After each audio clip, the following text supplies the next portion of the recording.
Oh yeah.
Yeah.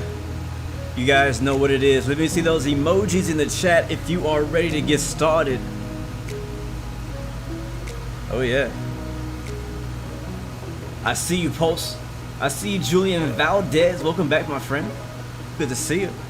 Oh yeah. Oh yeah. Carol, good vibes only, my friend. Welcome to the stream, bro. Good to see you. Justin, hold on a second. We got to pause the music. We gotta pause the music and everything. We got Justin in the house. He has not been here in probably over a year. Welcome back, my friend. I think you're probably one of my first mods, I believe. I'm not sure. Either way, you're OG of the channel. Hopefully life has been good to you, man. And I just want to say welcome back, my man, to another Blue Games live stream today. And to the rest of you guys, what is going on, beautiful people? Welcome back, it's your boy Blue. This is X-Plane 11. We are once again attempting to fly on the Pilotedge Network. We were hella rusty yesterday, but it's all good. We're gonna make a nice comeback today, because every setback is a set up for a comeback. You feel me? Noah, hell yeah, welcome to the stream, my man. Good to see you. Welcome aboard. It's been like 2 or 3 years, Justin says. Holy crap, bro. Where have you been? Noah, good to see you, man. Like I just said. AH360, welcome back to the stream, man. Good to see you. Lee, welcome to the stream as well. A Tony the Gamer, hello, my man. Welcome to the stream. Welcome aboard. Hopefully you guys have had a great week and happy Friday to you. Captain ACQ, welcome to the stream, my man. Chief Sim Pilot, oh yes, we gonna need you aboard today, man, because you know, yesterday was a little rough, but it's okay. We're gonna move forward. Moving forward. Yeah, Captain ACQ, welcome to the stream. And Twain Higgins, Elbow Cough, welcome to the stream, man. Welcome back, my dude. Kimmy Dean, welcome to the stream. Good to see you. Well, hello. Welcome to the stream. It's been a while for you as well. Well, welcome. I'm glad to have you with us. Whether you've been watching, a long-time viewer, supporter of the channel, or if you haven't watched in 2 or 3 years, or if you just watched yesterday, it's all the same, guys. You are all amazing, and thank you for coming out and supporting your boy Blue today. Thank you guys for coming back. We had I'm gonna say this now, all right? Before we get into like the stream, I want to say this and get this off of my chest because I don't want to dwell on it. Basically, yesterday's live stream, in my opinion, from my perspective, was a disaster. But for whatever reason, you guys decided to come back, and that means a lot. So thank you guys so much for coming out. I was a little stressed out. I'm not gonna lie. I'm gonna be honest with you. I was stressed out. Matter of fact, after that flight, I was so upset. I went back and did it again, and it went perfectly smooth until final, when I was landing back here in Denver on Pilotedge. Everything went smooth. Radio calls went smooth. Flight went smooth. Everything was perfecto until I was landing. X-plane for no darn reason just crashed. Yeah, so anyways, so that was my day yesterday, but today is a new day. Like I said, every setback is a setup for a comeback. Ooh, let that dwell on you. Yes, sir. But again, guys, welcome back. I'm ready. I'm ready for today's stream. I'm excited. Again, I want to huge thanks to you guys who come out to support me, and also big shout to Pilotedge themselves. They have a big event coming up next week, and I will be participating. It starts on next Wednesday, I believe, and it goes all the way to like Saturday or Sunday. I'll be streaming it on Friday around 1700 Zulu or so. So definitely come out to Sim Adventure, the virtual Oshkosh. It's gonna be dope.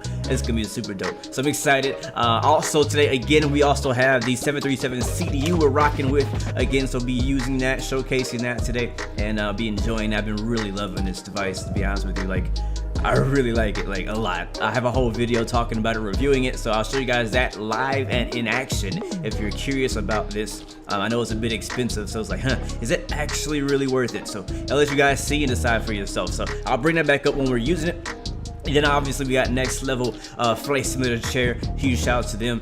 Next Level, we got the Honeycomb yoke here in front of me. We got Thrustmasters, A10 Warthog throttle on my right, which there is no camera on, as well as a TFRP rotor pedals down in my feet. So that being said, again, you guys always ask, what are you using? What are your specs? You can get all that information and links down in the description. If you're curious about anything in my setup, it should all be down there, including this beautiful Zibo, free Zibo 737 mod, which is my favorite add-on aircraft for X-Plane 11, and it's freaking free. Oh yes, as a 737-800, a 900, a 700, it's all good, man. I love it, I love it, I love it. And we're here in Denver International, where we left off yesterday. Today we're headed to Bozeman, Montana. Oh yeah, Bozeman, Montana. In fact, you probably don't even know where the heck that is if you're not from the US. So let me show you. Let me show you. Let me show you. Here's a SimSwitch Pro. You probably can't even see that. That looks, I don't know, can we change how that looks? We'll go to live. How about we go to live map here? Oh yeah, lots of ATC over there. So we got SimSwitch Pro map. So we're here in Denver, and we're heading north to Bozeman, Montana. A beautiful place to go hiking and look at the mountains. You guys know, again, I love mountains, so that's what we're doing today again. So that's the plan for our flights. Just one leg today. That's all we got. And yeah, man, it's gonna be cool. It's gonna be good flights. I'm already connected and logged onto the network on Pilotedge. All I need to do is go and get our ATIS and get some of our flight information for us to get started. I've got my flight plan filed, and we will be doing a very in-depth look at the departure procedures and things like that, so we don't make any mistakes today. All right, y'all good? Blue Designs, welcome to the stream, my man. You were just there. Nice, man. That's amazing, man. That is amazing. Mayor, welcome to the stream, man. Good to see you. What's up? Welcome back. Man, what's up, man? Yes, sir. Let's try a good landing today as well. Everything I'm trying to turn it all around. Greasy Milk, welcome to the stream. Good to see you as well. All right, guys. That's enough for the introductions. I don't want to hold you guys up any longer. Let's hop inside the beautiful cockpit. We'll shut off the music. And like I said, guys, happy Friday to you. Welcome to the flight deck of the Boeing 737 from Zibo, the Zibo mod. So we're completely cold and dark right now. What I would like to do is kind of make sure all this stuff, got our chalk set up, we got our GPU connected. We'll go back and we'll go to checklist. And I'm actually going to do the one of these. I'm just going to look through. I'm not going to go all the way through, but just kind of look through it. So obviously to get started, we'll start off with our battery switch, which is up top. Our ground power is actually already on and activated, so we'll go down here, hit on. On the battery, now we got light everywhere, which is nice. And we'll get the nav lights are on. Let's go up top and get that to align, and set it to heading. And now over here on our FMC, we'll click on FMC. And if you guys can't see the camera, depending on how big your screen is, you'll be able to see this. You can see this is, again, the CockpitMaster's 737 CDU, and this actually is going to show exactly what you see in the sim. So right now, we need to go to position initialization, and we are in Denver, so Kilo Delta Echo November. That's our reference airport. I'm going to go over to back up top, and we'll switch up to nav. The CDU is dope, man. I really like it. Like I'm actually supposed to. It's like this is a review copy of it, so I'm actually supposed to send it back, and I don't want to because I like it that much. So I gotta buy it if I want to keep it. All right. So next page, we go to GPS left, which should be this one, and we'll go back to the previous page, and we'll drop that here in our IRS position, and then we'll go to our route. And for route, you see it already has KDEN put in there for us. So click that on our origin. We are going to Bozeman, Montana today. I'm really excited about flying out to Bozeman. It's been a while since I've been to Bozeman. So that's Kilo Bravo Zulu November. Put that in our destination. And let's get loaded up with fuel so that it can be going while we're getting our FMC ready. So I'm going to go over here to fuel. Payload, and today's payload or block fuel is actually going to be 16,450 pounds. I'm going to put that exact, that's what SimBrief gave us for our flight. Matter of fact, one thing I didn't mention today is today we are flying for United Virtual again. I did put information about that in the description. You could also type in exclamation mark, I think it's Virtual UA. Yeah, I believe Virtual UA, exclamation mark, Virtual UA if you want to find the actual website, if you're interested in checking out the United Airlines Virtual Airline. I'm not promoting them because they told me to. I don't have any association with them. I'm just a flight simmer who decided to pick that airline. So here you go, 42. Let's go load up with passengers here. And 42, it's going to be a full flight again today, man. You know, COVID is kind of phasing out, thankfully, thank God. Less and less cases in most places in the world, and travel's definitely picking up this summer, so a lot of full flights.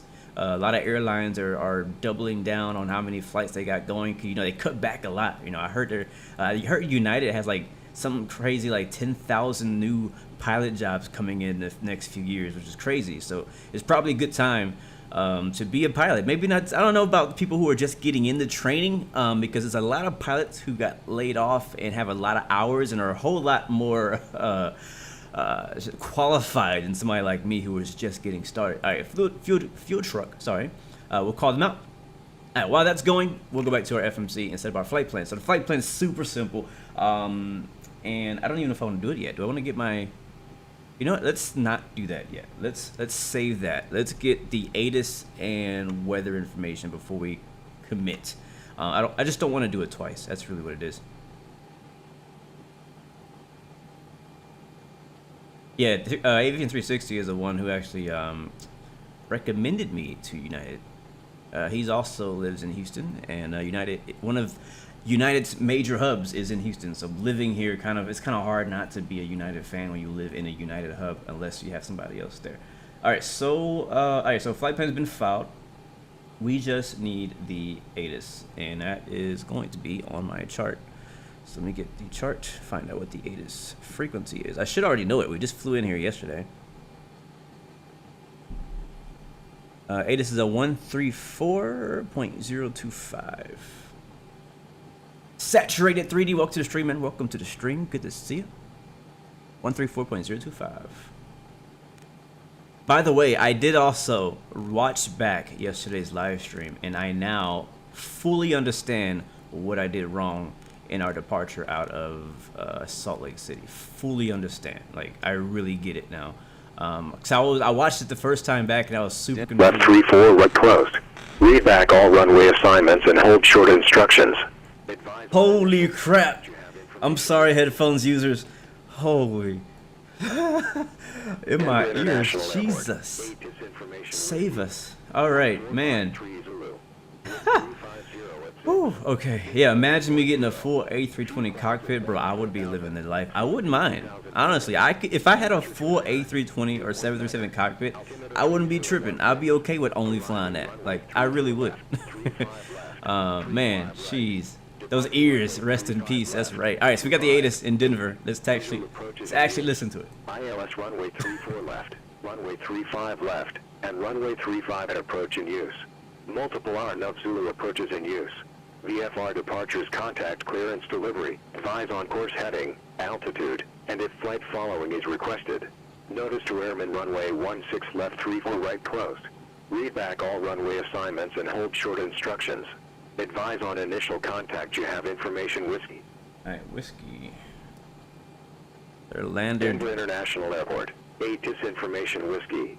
1453 Zulu. Wind 350 at 6. Visibility 10.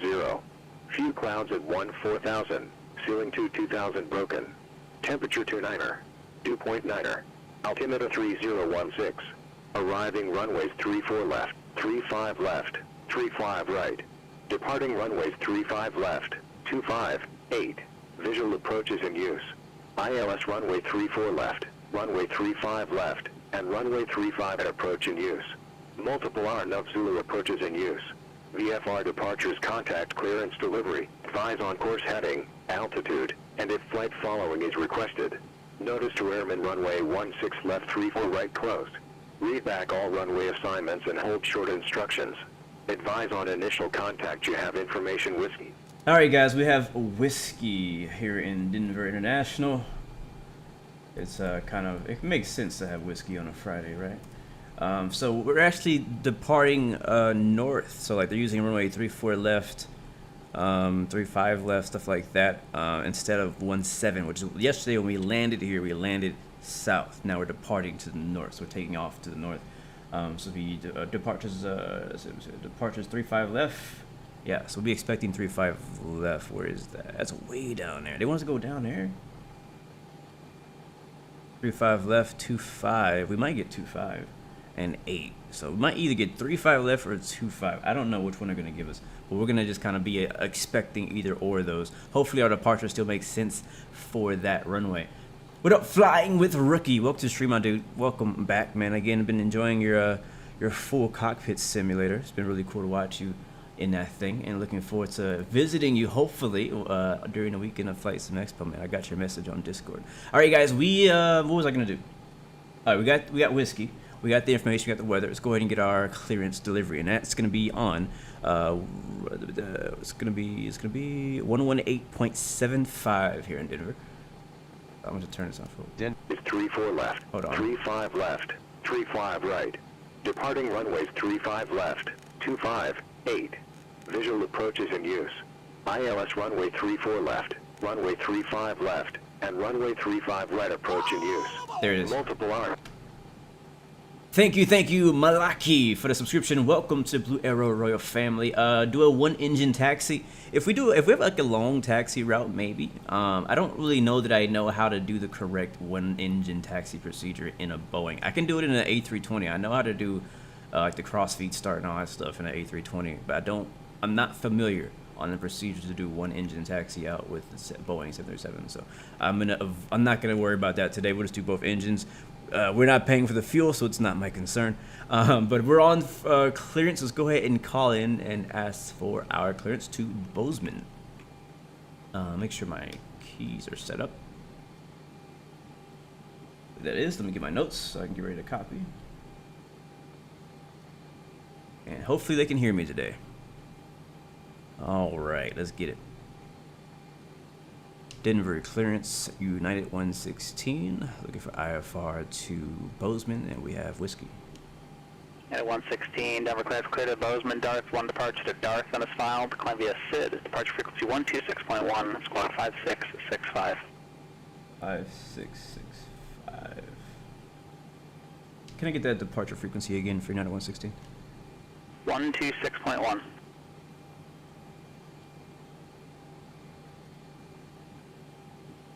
Clear to Bozeman via the DARB, 1 departure and DARB transition. Then climb via SID. Departures of 126.1, squawk 5665, United 116. Yeah, 116, is that correct? Beautiful. As you guys know, my favorite words to hear, read back correct. And we have our homie with us on ATC, the same guy as yesterday. And I was hoping it would be him again. Because I was like, he's going to hear, oh, United 116, oh, this dude is back again. So that's why I did like this when I heard his voice. I was like, heck yeah, we got the same guy. Funny thing, I mentioned earlier in the stream that I did redo yesterday's flight. After the stream was over, because I just wasn't very satisfied with how things went, and I actually got a different controller, and it kind of took me on a exact same flight plan, but a little bit different on the routing and the departure, different, like a little bit, everything was just slightly different. I even got a different controller landing in Denver as well, so it was interesting. So anyway, so we got basically what we asked for, so let's go ahead and bring back up our FMC, and then we'll get everything programmed, and we'll get out of here. We'll try to not take too much time on the ground today. We should kind of know what to expect. So departure arrival, I'm going to be, we don't actually know what runway we're getting yet, but we know it's going to be either 35, I'm going to say 35 left. I'm going to guess 35 left, and it's going to be the Darth 1, Darth transition, so that's why it says no transition. So route, activate, execute that, next page. And I think there is no arrival into Bozeman. We'll just have an approach, and we'll kind of have like our preferred, but we could obviously get something different. You know what I mean? You know how it is. You know how it is. Where's my flight plan? Okay, there it is. From Darth, whatever you say, direct to Boy. So Bravo, Oscar, Yankee. So we'll go there. And then JAPER, Juliet, Alpha, Papa, Echo, Romeo. And that's it. That's our whole flight plan. Done. We're not in Europe, so we don't have like 10 million airways. So that's it. That's our whole flight plan. We should be done fueling. So we go ahead and get our ground weight. Cost index today is going to be 40, I think. Yep, 40. We'll probably still go faster anyways. And then our reserves will be 1.6. That's just my default reserve. And we'll be cruising at 34,000 feet. Make sure that is correct what I filed. Yep, 34,000 feet. And now we'll get our cruise wind, which is going to be basically right after our top of climb. And that is 291.056. 291/056. This can go right here in the cruise wind. And the ISA or ISA deviation is going to be +8. We put 8 right there, and that's all we need. Execute that. N1 limit. We're gonna leave this alone. Takeoff page, flaps 5. Center of gravity, that's already put in. There's our V-speeds, 141, 144, and 148. And it says runway 35 left is that's at 12,014 feet. So that's plenty of runway. And that's it. We're done with the flight plan pretty much. We can go and check our climb page, our cruise. Right now it says cruising at Mach 0.78, which is okay, I guess. But we could even go faster, go Mach 0.789. Sure, why not? Execute that. No other discontinuities. Let's take a look at our legs page. It looks good. So again, for our arrival, we don't really know what runway. I think we're gonna get 12. But I'm debating if I want to do the ILS for runway 12. Do I want to do the RNAV Yankee or the RNAV Zulu? I haven't personally decided. I have all the charts up on my iPad here on my right. The ILS sounds like the easy way out. None of them really look extremely interesting, to be honest with you. Let me see. HD, what's up? Welcome to the stream, man. Patrick, welcome to the stream. Lee, good to see you as well. Matter of fact, the Zulu one is the most interesting looking arrival, or RNAV for ILS or for 12, but I don't really feel that we even need to do all that. It's just a little bit extra, you know. Oh, there's JAPER right there. I don't know. I think we should keep it simple today. I think, you know, after how yesterday went, I don't know if I want to like stretch myself anymore today. Anyways, we'll save that for next week. Super Duck, welcome to the stream. Good to see you. Architect, welcome to the stream as well. Owl's Universe, hello. Good to see you guys.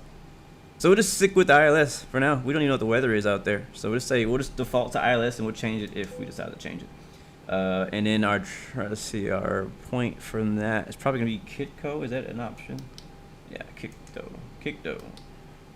Execute. And there we go. And we do have a discontinuity after JAPER. I'm going to leave that in. Or should I? You know, we're going to get rid of that. Discontinuity. Continue ground November 310 Lima, Diamond DA62 at the north ramp with Yankee. Request taxi via far to the east. Kitco. And there. Execute. Alright, there we go. Steep descent after something, after intersection. Not sure what. I think he's talking about here. JAPER. The call sign was Diamond 31 Charlie Lima. And then Kitco. November 31 Sierra That is pretty Lima. steep. That's pretty steep. Okay, now 31 Sierra Lima. We'll edit it later though. Runway 17 left taxi via Alpha. 17 left taxi via Alpha November 3. Turn it down. Alright, we are ready. So we're fueled up. Ready to go. Passengers are loaded. And we'll get the APU turned on. Again, we'll take a look at that departure here in just a little bit. Window heat needs to be on. APU powering up. Abdul, welcome to the stream, man. In Germany, it's really good weather today. Nice. Yeah, it's been raining really nasty today here where I live. That's why it's nice and dark in the back. Matter of fact, I kind of like it when it rains during streams because then I get my nice dark background in my room. Set the mood lighting real nicely, you know what I mean? APU's firing up right now as we speak. Everything else on the overhead is okay until that gets going, except for the seatbelt signs. We'll get those turned on. And welcome everybody aboard. November 310 Good morning from the flight deck. Currently getting ready to button the ship up and get on our way here. Want to thank you so much for choosing United, and also remind you that those three wonderful flight attendants in the back are permanently here for your safety. If you can comply with all their safety instructions, we'd greatly appreciate it. Looking like smooth sailing, but remember when that fasten seatbelt sign is on, stay in your seats with those seatbelts comfortably fastened. Again, thank you so much for your company and business. There's spirit behind us. We'll be on our way here momentarily. Again, welcome aboard.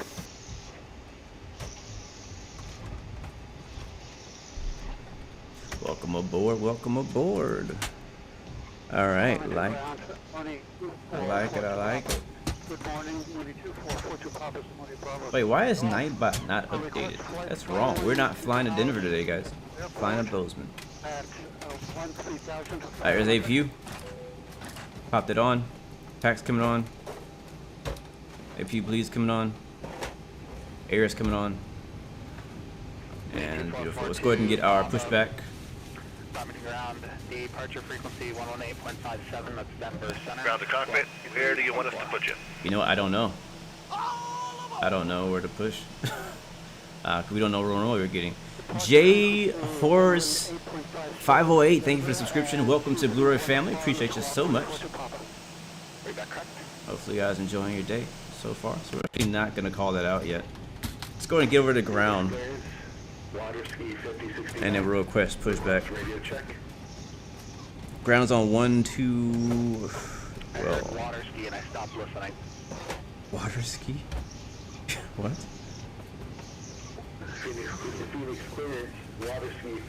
Let's try 127.5. There's two ground frequencies, one for west, one for east. I don't know. I guess we would be considered east. So 121.85 is one we'll go with. Kilometer ground at 244 to Papa at Atlantic with information Sierra taxi.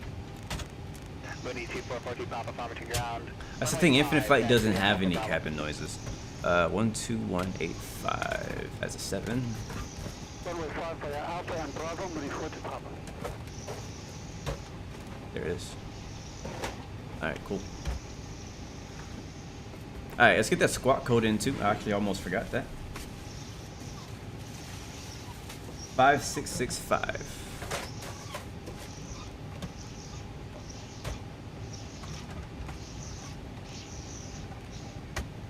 There it is.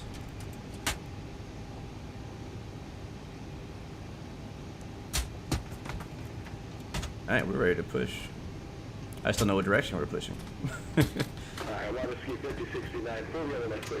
Let's do a check though, make sure we don't have a we're not in a non-movement area. So yeah, there's no line here, so we'll basically push right back onto the ramp. So I'm gonna request pushback. Departure frequency 109.2, squawk 6713. Policy 56.9 for the Palm Springs Keys to departure harbor transition. Will climb and maintain 8,000. Departure 119.2, squawk 6713.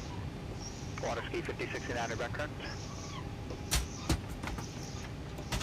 We got a VFR flight coming up next week, guys, for the Sim Venture event. It's gonna be a lot of fun, so definitely looking forward to that. Alright, let's go ahead and ask for our pushback with ground. And we have whiskey still.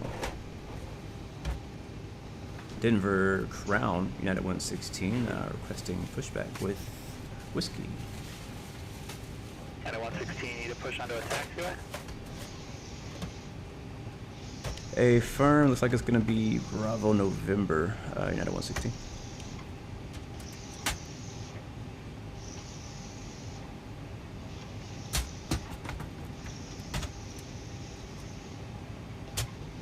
I just need to know like what runway we're getting, so I know what direction to go to.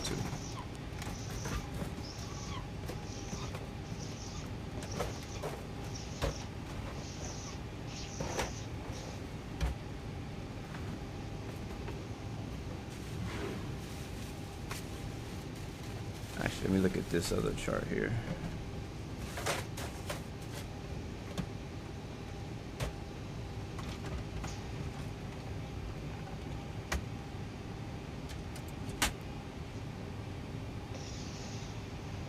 What does green taxi lane mean, guys?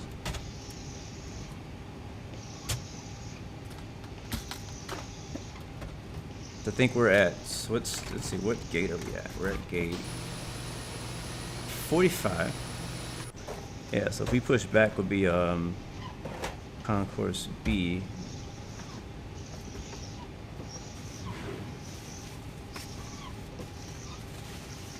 I'm thinking based on my chart. I'm gonna have to put these up for you guys too in Avatar, so you guys can see what we're talking about as I'm doing all this.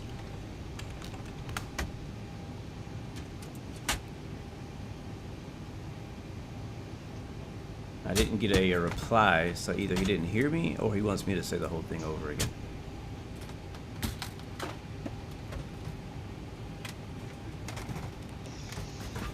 Alright, we are here. And we're actually parked right around here. So it says green lane, and then it says Bravo November. So I'm wondering if green lane means that I can just push back on that without, you know, requesting anything. Like, is that like a non-movement area kind of situation? But he also hasn't given me a departure runway, so I don't even know what direction to turn to. You know what I mean? Do I push back and look? Do I push back to the east or the west? Ready for takeoff, departure to the east. We're 2442 Papa 5 tower, proceed on course, runway 5, clear for takeoff. Runway 5, clear takeoff, proceed on course, moving towards Papa. I'm just gonna say requested pushback onto green taxi lane north of Concourse B. No idea. I really don't know. And he's gonna correct me, and then I'm gonna find out. That's what's gonna happen. So let's go do this one. Denver Ground, United 116 is requesting pushback onto the green taxi lane south of Bravo November, Concourse B with whiskey.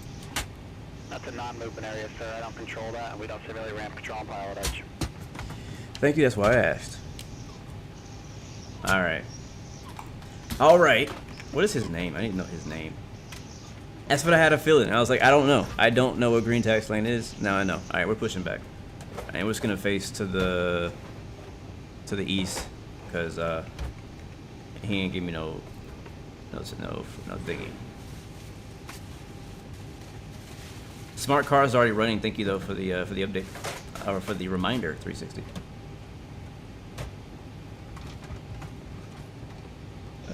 Request push. Ground to cockpit. Where do you want us to put you? Right here is good, sir. On the cockpit, the tow's driving up now.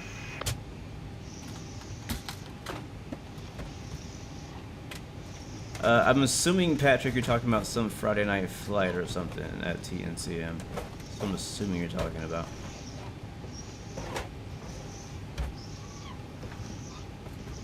Alright, there it is. Alright, he should be on his way out. In the meantime, let's go ahead and shut the doors and get prepared to go. Beacon lights on.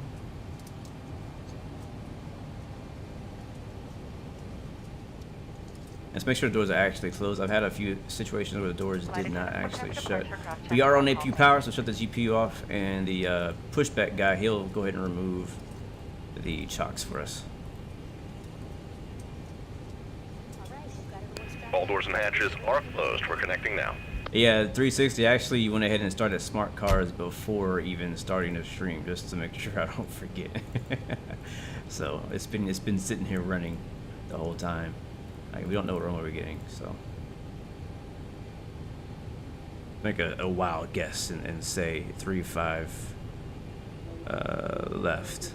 It's a bit far, but it's not much closer than 2-5 either.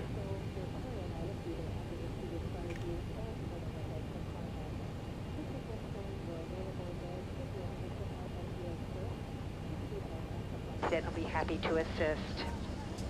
You may use your small lightweight All devices right. such as mobile Does phones, connected tablets, and bypass computers, pins inserted. wireless Release the brakes. charging Will Large do. devices such as laptops and DVD players may be used as Okay, standard push mobile is phone commencing. Go ahead and start the They entrance. must be stowed either under the seat in front of you or in an overhead compartment. This aircraft is Wi-Fi. Our pushing will get the rest of our charts ready. Have tab, airports, Denver. Maintain 2442 Papa, Denver Center, radar contact, maintain VFR. Which one is this? Departure. Where is it at? DDRTH. No, I'm not going to be flying tomorrow.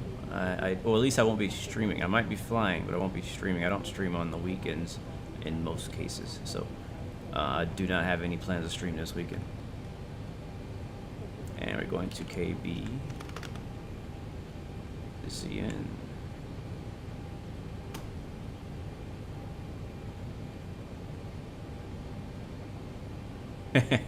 It might be him. You never know, man. There's no arrival, like I said. Approach, for now, we're going to go with the ILS, localized runway 12. If we need it, we could also have the this other one, just in case we get it. This is like the more complicated one. So in case we get it, I'm going to have it on standby. Here's our airport chart. That is not the one we wanted, I don't think. Nope.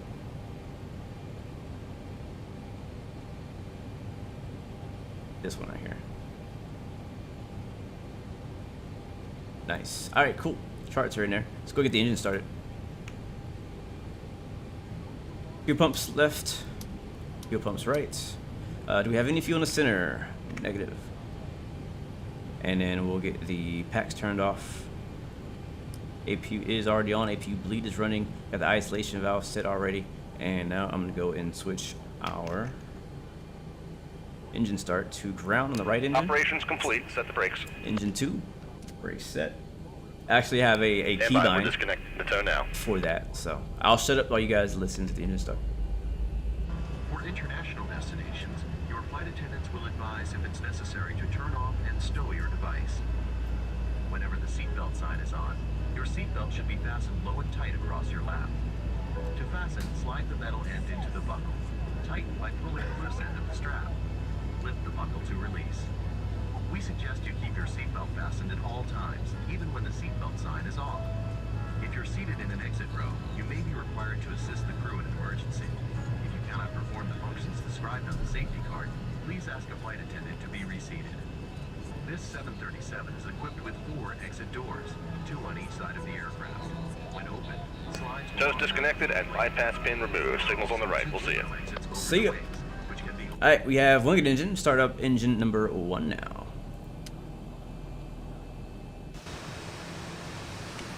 Default King, hello my man. Welcome to the stream. Good to see you.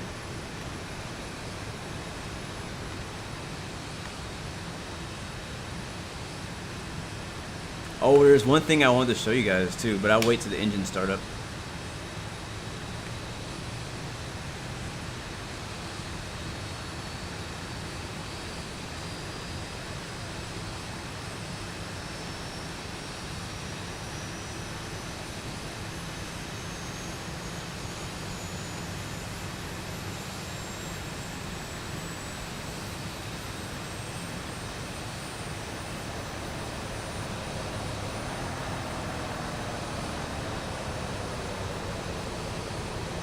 under or near your seat.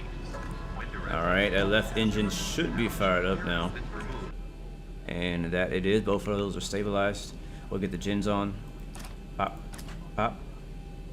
We'll get the probe heat. Hydraulic pumps.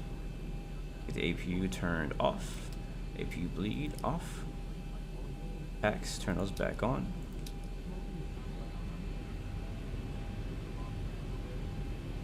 Overhead looks. Oh, wait, one more thing. Yaw damper.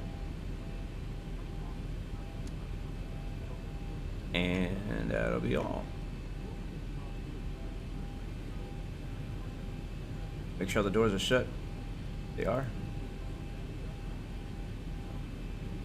Flaps 5. That's 3 clicks for me. And quick flight control check.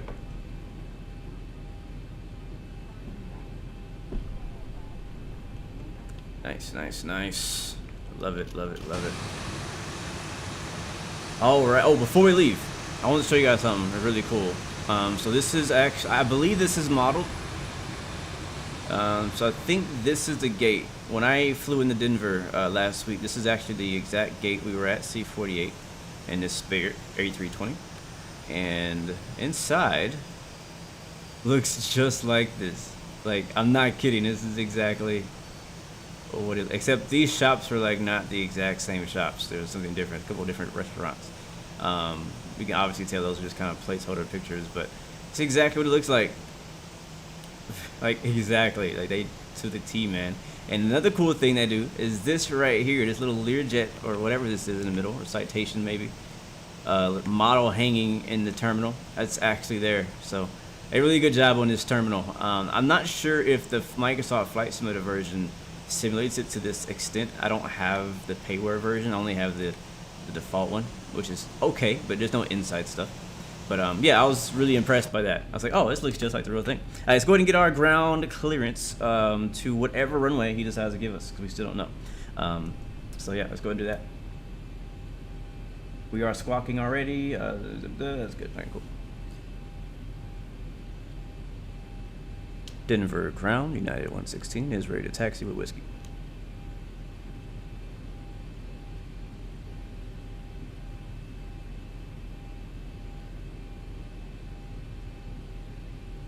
Headed 116 Denver ground, runway 25, taxi via Golf. 25 via Golf, United 116. Yeah, was not expecting 25 at all. At all. Alright, let's go and get the taxi started. Parking brake release, a little bit of power, and let's get rolling. ISO valve is already set to auto, I believe. Actually, no, it's on. There you go. Now it's on auto. So I believe we got to turn around because 25 is the other direction, and Golf is also the other direction. So we'll turn around and get on Bravo November. Now it's actually not surprising because I remember when departing Denver, coming back home in a real life flight last week. I remember we pushed back, I believe, facing the exact same direction that I just did. And then whenever it was time for us to taxi, we actually made a U-turn and then went to wherever it is we took off from. I can't remember what runway we used on the way out. So I guess this is kind of, the same as what could happen in real life. I don't know how you decide which direction to turn.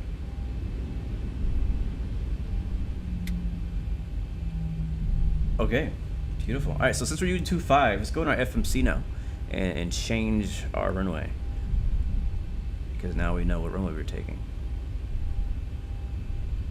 So we'll go over to our departure arrival, departure, and we got 25 in here. And we'll execute that.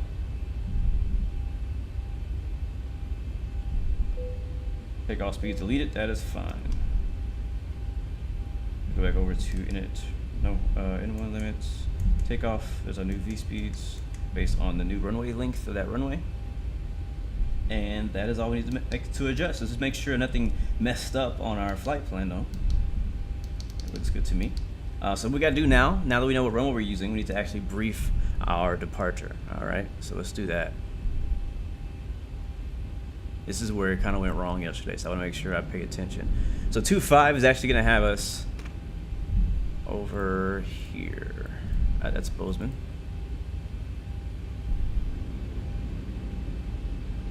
Yes, right now we're here, taxiing to Gulf. We'll make a left turn on Gulf and go straight down to 25. But for our departure, and I'm actually going to have to read this off, so I can't look at this and drive at the same time. So I'm going to read it off my iPad. But it looks like departing 25, it'll be a heading of 263 until above 5,900 feet. And then it's going to be a right turn direct to Wugby, I think is what that says. Or Mugby. It's Mugby. I believe it's a Mugby. Yeah, it's cut off on my screen. Mugby. We flying a Black Panther today, I guess. I don't know. Flight Sim Master, welcome to the stream. Good to see you. Welcome aboard. I think this is Gulf right here. No, this is Hotel. Make a left turn to get to Gulf.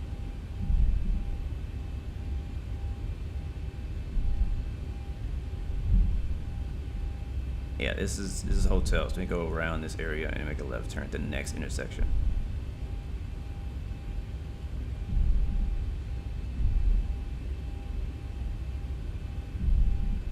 I love this plane. I really do. You know what we forgot? Runway turn off lights and taxi lights. And then make a left turn here on Gulf.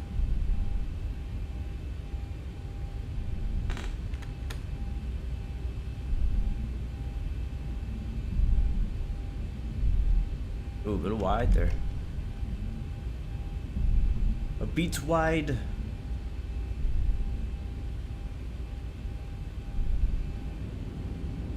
But again, guys, welcome. Water 35069 information uniform taxi. He is loud. Welcome aboard, guys. If you're just joining us, we are in the Zibo 737 here in Denver Water International in Denver, Colorado. 5069 Phoenix ground, runway 7 left, taxi via Turn it down a bit. Echo. And we're taxiing out to runway 25 for the Deepa, the Dorth 1 RNAV departure. So to brief that, like I said, we'll be taking off runway heading 263. We'll hit that here.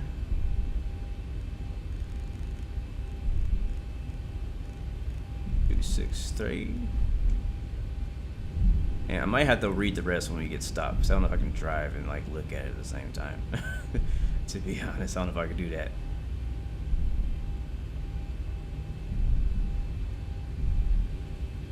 Oh, we're racing southwest, are we? We are taxiing very slow.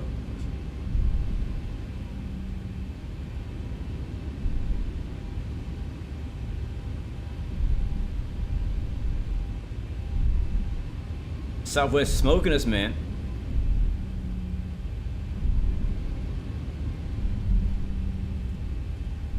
It's okay, guys. We're not going that fast. We're only going 27 knots ground speed. That's it. We're good.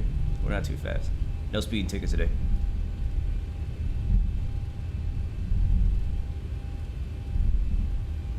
Yeah, I tend to, when it comes to X-Plane, when it comes to like my favorite planes to fly on X-Plane right now, I jump between the Zibo 737 and the Tolis A319. I'm probably going to be flying the 321 soon, because I did finally upgrade to the Neo. I still don't approve of having to pay extra money for the Neo variant of the 21. So I already had the 21, but I did it because it was on sale for like the summer or July 4th sale or something like that. So I went ahead and picked it up. But I haven't flown it yet since I got it, but I know I will. I'm looking forward to it, and I got the sound pack to go with it, because I got it. If you get Tolis, you gotta get the sound pack to go with it. You can't just get it on its own. We all know this. We all know this.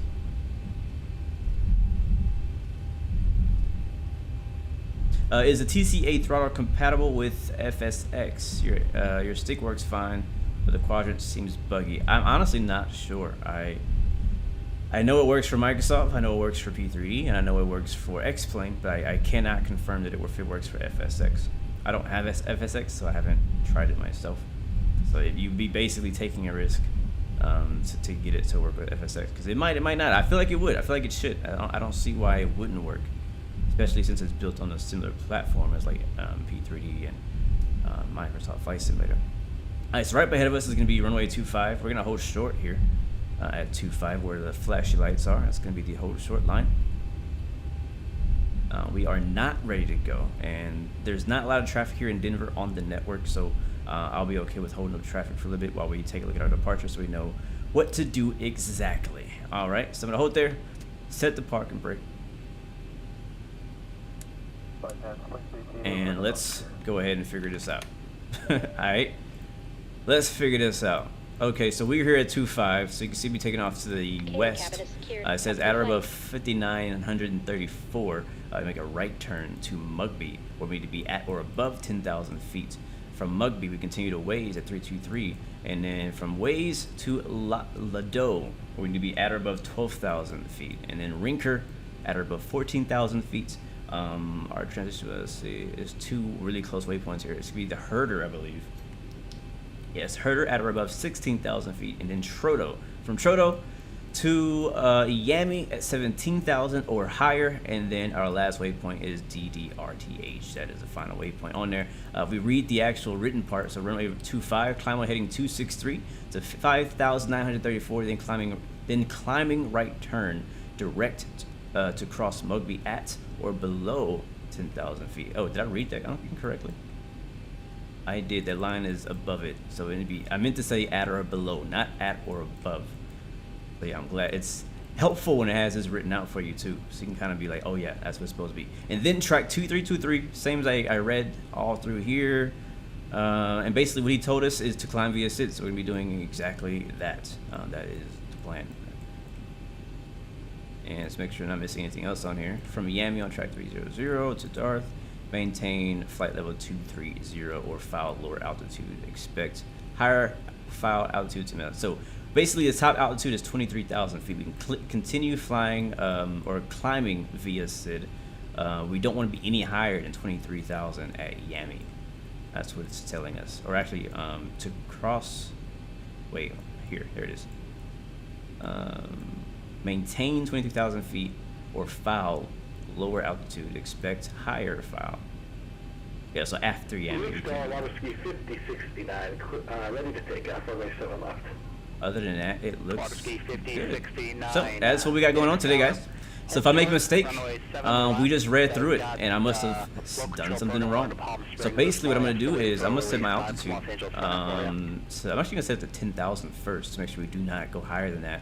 That's our first, kind of like you don't want to blow that. So 10,000, then we'll set it later on to 23,000. Set our speed up to 210. I don't think there's any speed restrictions on this departure, is there? 5069, need you to read back the hold short instruction, please. Hold short, runway 7 left.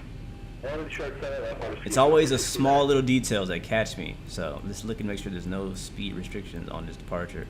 There is no speed restrictions from what I can see. So we're good there. So I'm just going to set it to like 225, at least for initially, right? That should be okay. And our heading, I said, is already 263. That looks good. Beautiful. All right, we are just about ready to go. All I need to do now is switch over to tower. Tower is going to be 5069. They finally picked up the phone. You ready? Hold on a second. Tower for runway 25. Yes, sir. Waterski 5069, runway 7 left, clear for takeoff, wind calm. Number 7 left, clear for takeoff. Waterski 5069. 12875. It's 12875. That's there in the box. Yeah. All right. Then we need our departure frequency, which is 126.1. We'll get that shortly after takeoff. All right. 128.75. 126.1. All right. We are good to go. We're squawking Charlie. We are ready. Let's get it, guys. Denver Tower, United 116 is holding short 25 at Gulf, ready to go. United 116, Denver Tower, 25, clear for takeoff. 25, clear for takeoff, United 116. All right, strobes on, or yeah, strobes on. Taxi, runway turn is off. Let's go.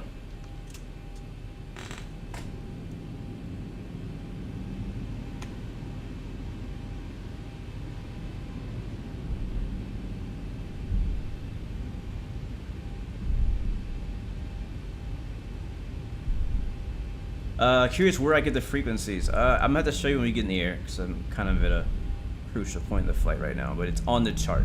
On the top of the charts, you'll see all the frequencies for the different stations. Yes, ATC is a real person. All right, guys, that's going to be the last question until we get in the air. Stereo cockpit, ladies and gentlemen.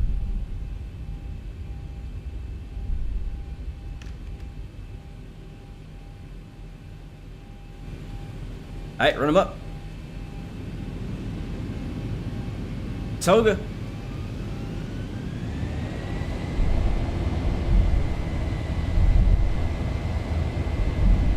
Don't forget the chrono. Departing right at the top of the hour. Airspeed is alive. Water ski 5069, contact KX departure. Base departure, water ski 5069. 80 knots. Here's 80 knots.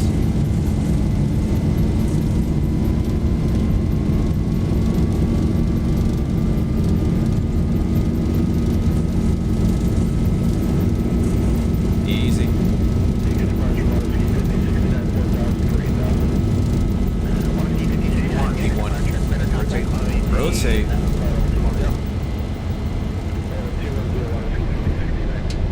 Positive breed. You're up.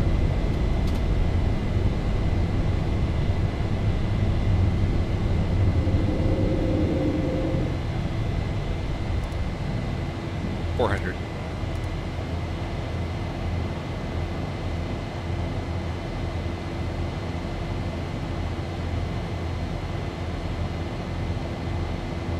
$1,000. Get a 116, contact number departure. Contact departure now 116.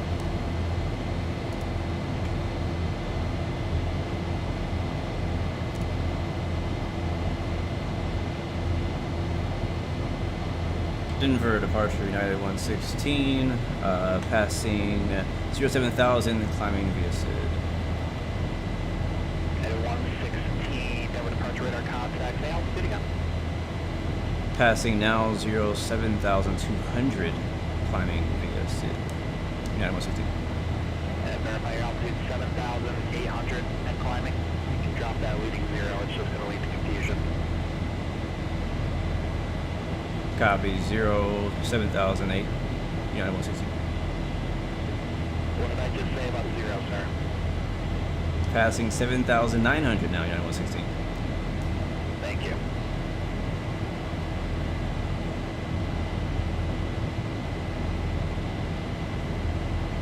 Alright, so we're climbing.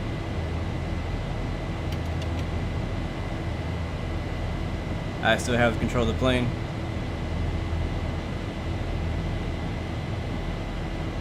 We're passing 8,000 now. Remember, we cannot go above 10,000 feet before Mugby, so I gotta watch out. We're coming to 9,000 to go. I'll put the nose down a little bit.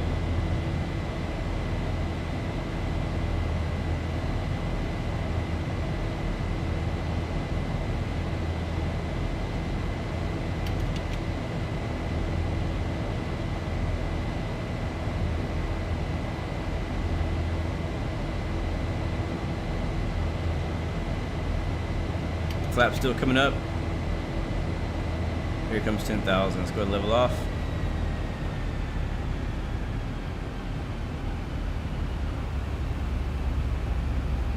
A little shaky right now. Kind of fighting the throttle. Or not the throttle, but fighting the yoke.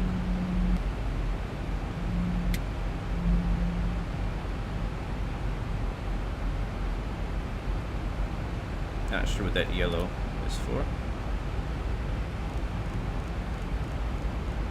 Set our speed to about 2. Why are we descending? Alright, there's Mugby right there. Right turn at 323.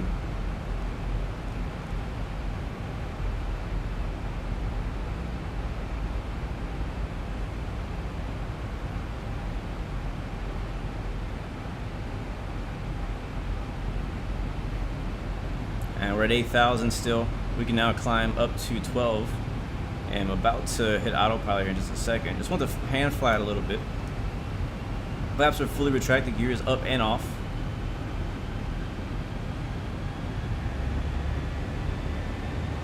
Not expecting any frequency changes. 1,000 to go. In the next few miles, so we should be okay.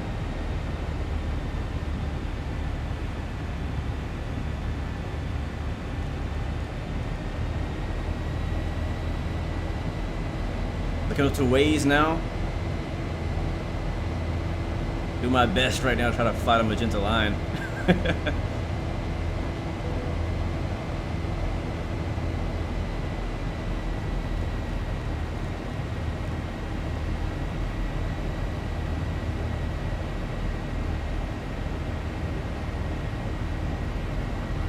I am making a right turn. 1,000 to go. Alright, so we need to climb because we got to be above 12,000 feet at this next waypoint, and we're only at 10. We're going to put the nose up a little bit more. Expedite that climb.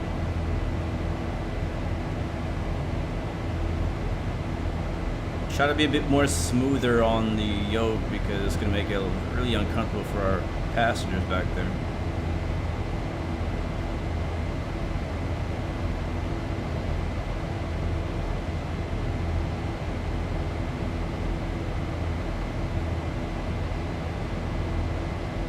Alright, there's 12,000. So I'm going to reset our altitude to 23,000. We can't go any higher than that throughout the departure.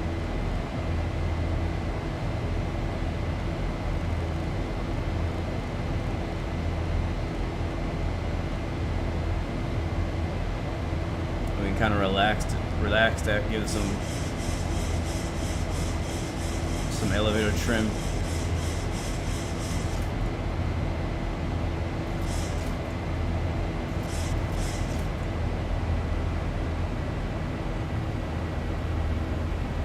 Passing Lido right now. Next waypoint on the departure. And once I get it leveled off, I'm going to go ahead and hit the autopilot. Get the autopilot on. Come on, fighting his yoke right now. It's not the plane. It's not the plane. It's not turbulence. It's just my yoke has some weird jitteriness in the center. That's pretty annoying, actually.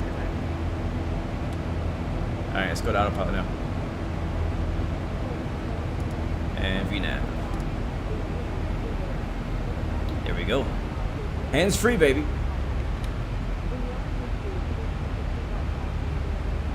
I'm also going to turn on data so that we can see the actual altitudes on the MCP thing. Did you almost say walker ski? Alright, so there goes our departure. We are in here somewhere. There we are. At Rinker right now at above 14,000. So looking good. Why am I getting a master caution? We're above 10,000 feet now, so we can turn off the land lights.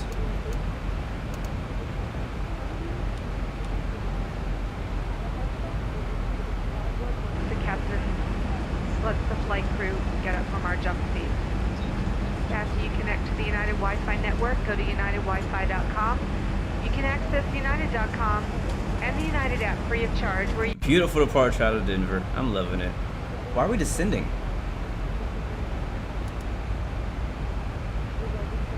Oh, God. Why are we descending? That is not okay. That is not okay at all. I just caught that.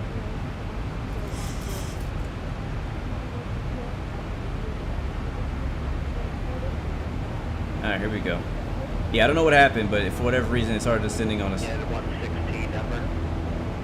United 116. You keep on descending, and you're about to miss the restriction at Herder now, which is above 16,000. What's going on? Autopilot malfunction, that's what it was. Apologize for that, United 116. We're climbing back up.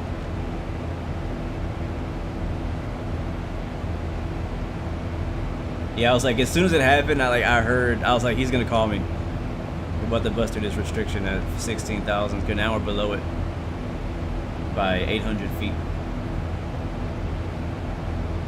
It's okay though, it's already going better than yesterday. I'm cool, I'm cool. I'm just trying to manage the plane, that's it.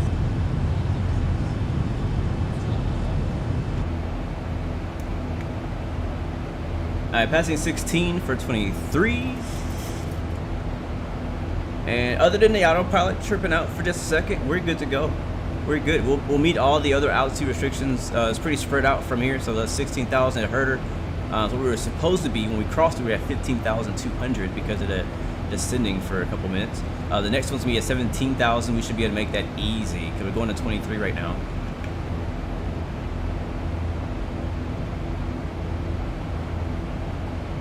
Easy.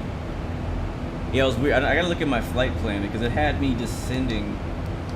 I turned VNAV on, right? I turned VNAV on instead of VNAV continuing the climb. And 16, contact number center 133.67. 13367, 9116.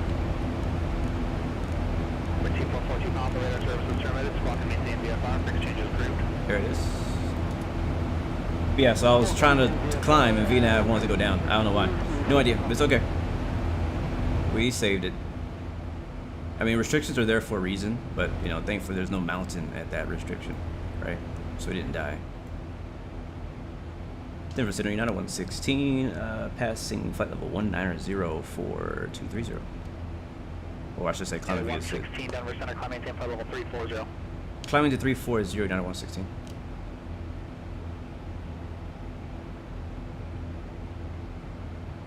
And there's 340. Can we hit VNAV now? Let's try it. Let's see what happens. I'm going to watch it closer this time. Yesterday, all of my faith in the VNAV was so high. Why are we descending? Yeah, it's doing it again. It's doing it again. Is it? What is it doing? Hold on, I'm trying to find out. Okay, I think it's trying to catch some type of vertical profile. It's basically leveling off at 19,000 right now. Oh, I see. It's trying to catch that speed. So it's the MCP speed is 290, so 290 knots. So basically, the plane is leveling off until it gets to 290 knots, and then it's going to climb via the vertical navigation profile. So that's what it's doing. Maybe that's what it was doing earlier. Maybe, but I'm not sure.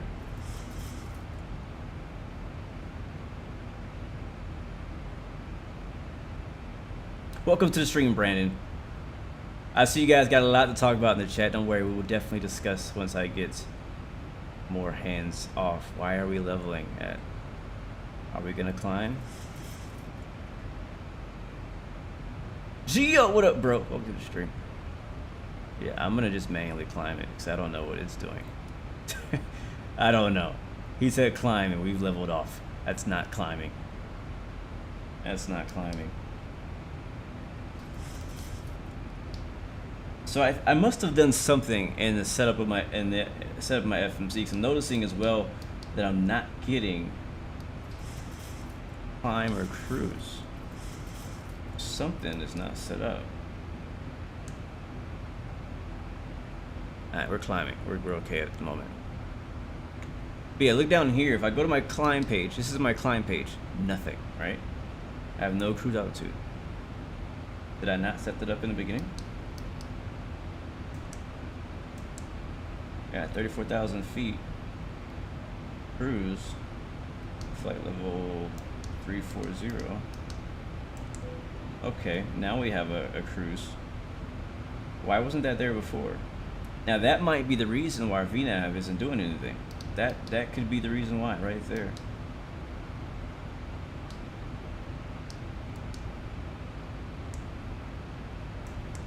But this page is not doing anything.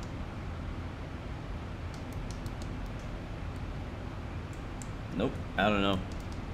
I don't know.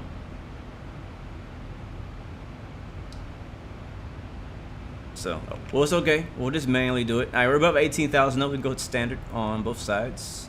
I think I changed the settings so that it'll do it on its own. Yes, it did. I was tired of doing on both sides and hitting that button. All right. All right, we're looking good, guys. All right, so I hear you guys want to ask my opinion about something. Go ahead and drop that in the chat so I can understand what I missed, what's going on. Departure, in my opinion, was actually pretty good. I mean, we had that little thing about the 7,000, but other than that, we actually flew departure correctly. If it wasn't for the autopilot bugging out for just a second, we would have flown it perfectly. So I'm pretty personally, I'm happy with how the departure went.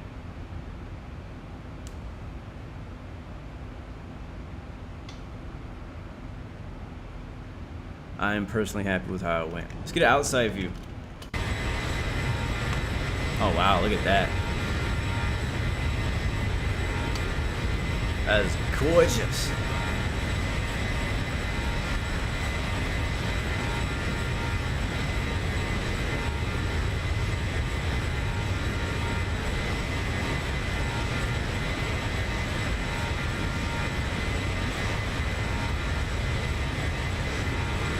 Okay, I got you, Snaggy. So basically, my input on that is, yes, it sounded a bit harsh the way he came at me about the 0 in my 7,000. So when I initially, I think I said 07,800 or something like that, right? Whenever I checked in with departure, and he was like, radar contact. So basically he said, yeah, I got you, but let me correct you, and he was trying to tell me to only say the 7,000 and not the 07,000 or whatever. Now, to give you some insight on me, right, and I want to hear you guys' opinion, obviously, but insight on what was going on in my head at that moment. I was, you know, I usually on Pilotedge, as soon as I get in the air, usually I'll just throw the autopilot on, so that way I am not flooding my mind, my system, right, my actual hard drive.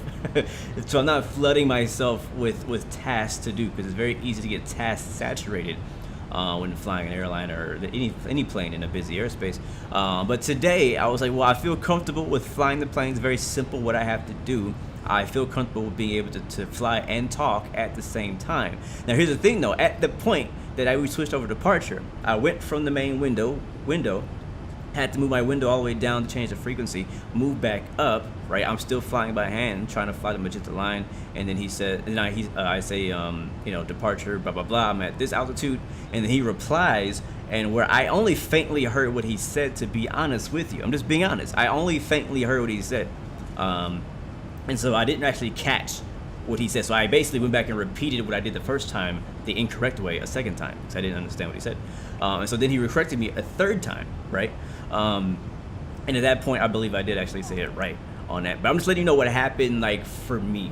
Now, as far as how harsh he was about it, and kind of, I guess, the attitude, you could say, or the tone of voice that he had, which I feel like he only has one tone of voice anyways. Yes, I believe it's his job, right? It's his job to take things serious. It's his job to correct you, because this is a training platform, right? If I were flying with an instructor, think about it like this way. If I was flying with an actual instructor in the right seat or the left seat, whichever, they would have corrected me in the exact same, except the only difference is that it would not have been on frequency. It would have been like, hey, this is what you should have said instead of that, right?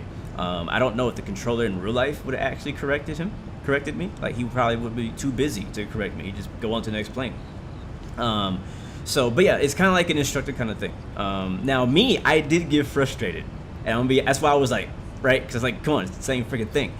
Because I was flying the plane. I was like right at the top of my amount of tasks that I could take in at the time. This is something you'll learn when you get into learning your real flight, doing your real flight training, is that there's a point. Everybody has this breaking point where it's like, at this point, there's too many things going on, and you can't even figure out what your name is. You know what I mean? And so I wasn't that close. I wasn't like that. But at the same time, I was already busy. I was multitasking. I was trying to fly, trying to talk to him, trying to say the right thing, trying to remember what to say, trying to read the thing. So, and so I was getting close. And so I was getting frustrated. I was like, come on, man, let it go. Let's fly. So yeah. So anyways, my opinion on it is that he did his job. He corrected me as he should have corrected me. Obviously, not everybody would like to receive the correction in the tone of voice that he did it. He could have easily said, hey man, it's this, it's not that. He could have said it nicer. 100%, I believe that. But this is just one controller. I had two other controllers last night when I flew on Pilotedge, not him. Two other controllers, and I didn't actually make any mistakes, but they were a lot nicer sounding people. All right.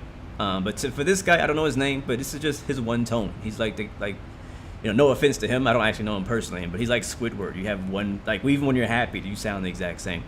But anyways, that's my opinion on that, guys. And but thank you for having my back. I appreciate it. But right now, guys, flight update. We're climbing past 32,600 feet for 34,000 feet. And we're not on VNAV because VNAV is doing some funky things with us today, so we're probably gonna have to manually do everything in today's flight. But that's all right. That's all good. It is what it is. We got to make it work. If the plane does stupid stuff, then we just have to fly it ourselves, right? That's the way it is. 1,000 to go. But yeah, man.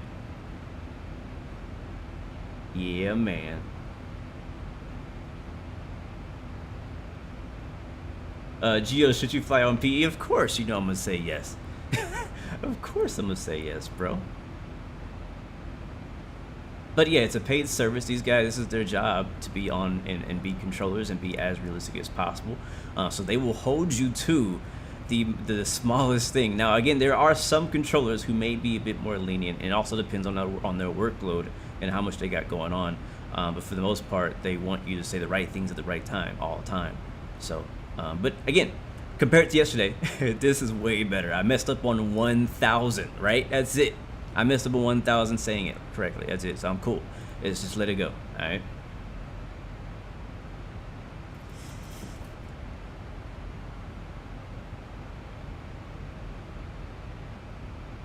When is the next Infinite Flight stream? I don't have a date for you, but there is one coming. Oh, yay. Default scenery. So if you guys, I always like to do this, but for those of you who are new to X-Plane or new to flight simming and you don't know what X-Plane looks like, this is it. So over there on the left, right, that is, what we fly out of Denver. That is Colorado, I believe. That's my scenery that I have. It's free. I downloaded that for free. It takes a lot of space, but I downloaded that ortho imagery for free. But over here, I don't have any ortho coverage, so it's just what X-Plane's default copy paste mountains and textures look like, which I feel like it looks horrible personally. Like if I had to fly on this every day, I wouldn't be playing X-Plane.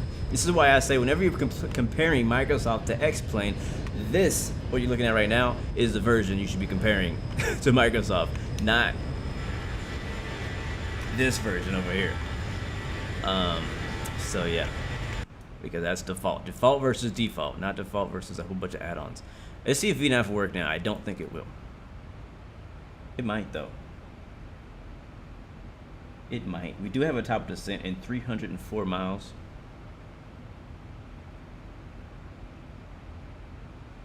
Yep.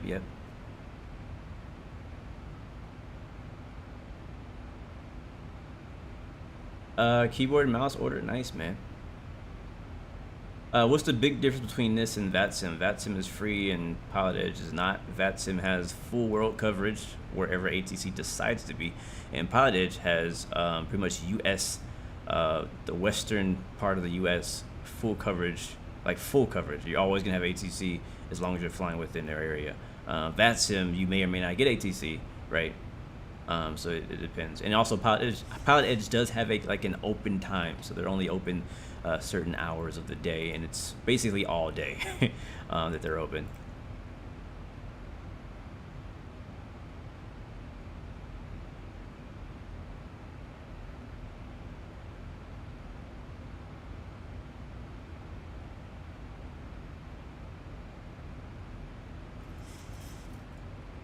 Your PC is gonna be Monday already, bro?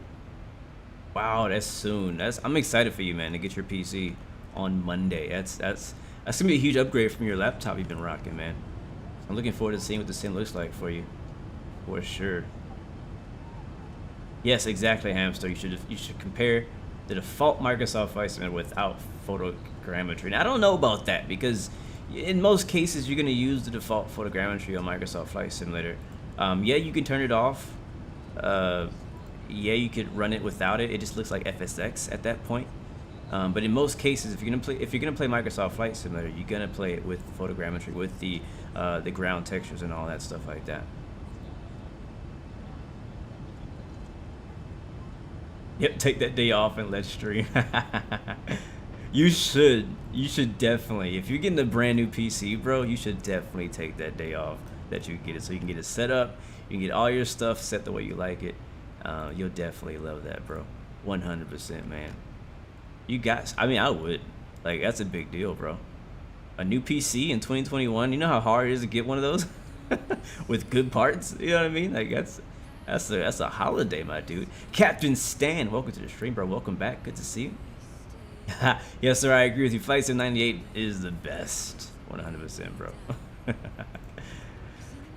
Like I said, though, guys, as far as today's flight, we don't have an actual departure, arrival into Bozeman. So I'll just kind of keep an eye on the weather and the ATIS as we're en route to see if anything changes. But I believe last time I checked, they were landing south Right now we're expecting runway 12 ILS if we can get that. But we might get vectors or something like that too. Who knows? Whoa, I didn't mean to click on my Instagram. How did I get there? Saturn Cat 3000. Welcome to the stream, my man. Welcome aboard. Happy Friday to you. You now have the Thrustmaster Airbus pack. Nice. Well, how you like it? I'm always curious to hear what your opinion is on it. Like, I know I did a review. I told my opinion on it. But I'm always curious to know, like, what does everybody else think about it? Like, do you like it? Were you disappointed? You know, were you like, oh, this is amazing? Was it your first, you know, piece of hardware for flight sim, or was it like your fifth? You know what I mean? So I'm always curious, different opinions on that. Like, what do people want? You know, I know what I want. I know what I enjoy, what I appreciate when it comes to flight sim hardware. But I'm always curious. Whoa, big turbulence right there. What the heck? Hold on a second. Ah, that is a nasty turbulence.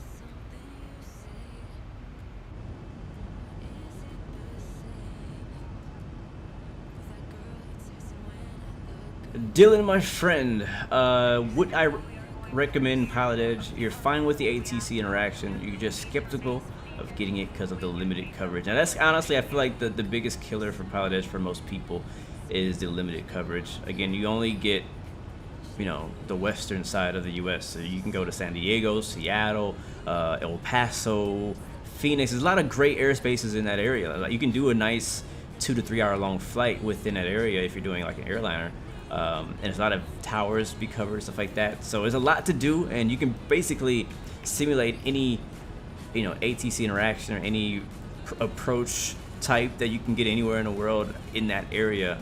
But it is limited. You know, it's definitely. I know a lot of people may not be from the U.S. and maybe you don't want to fly in the U.S. Right? So I think it is worth it. For me, it's worth it.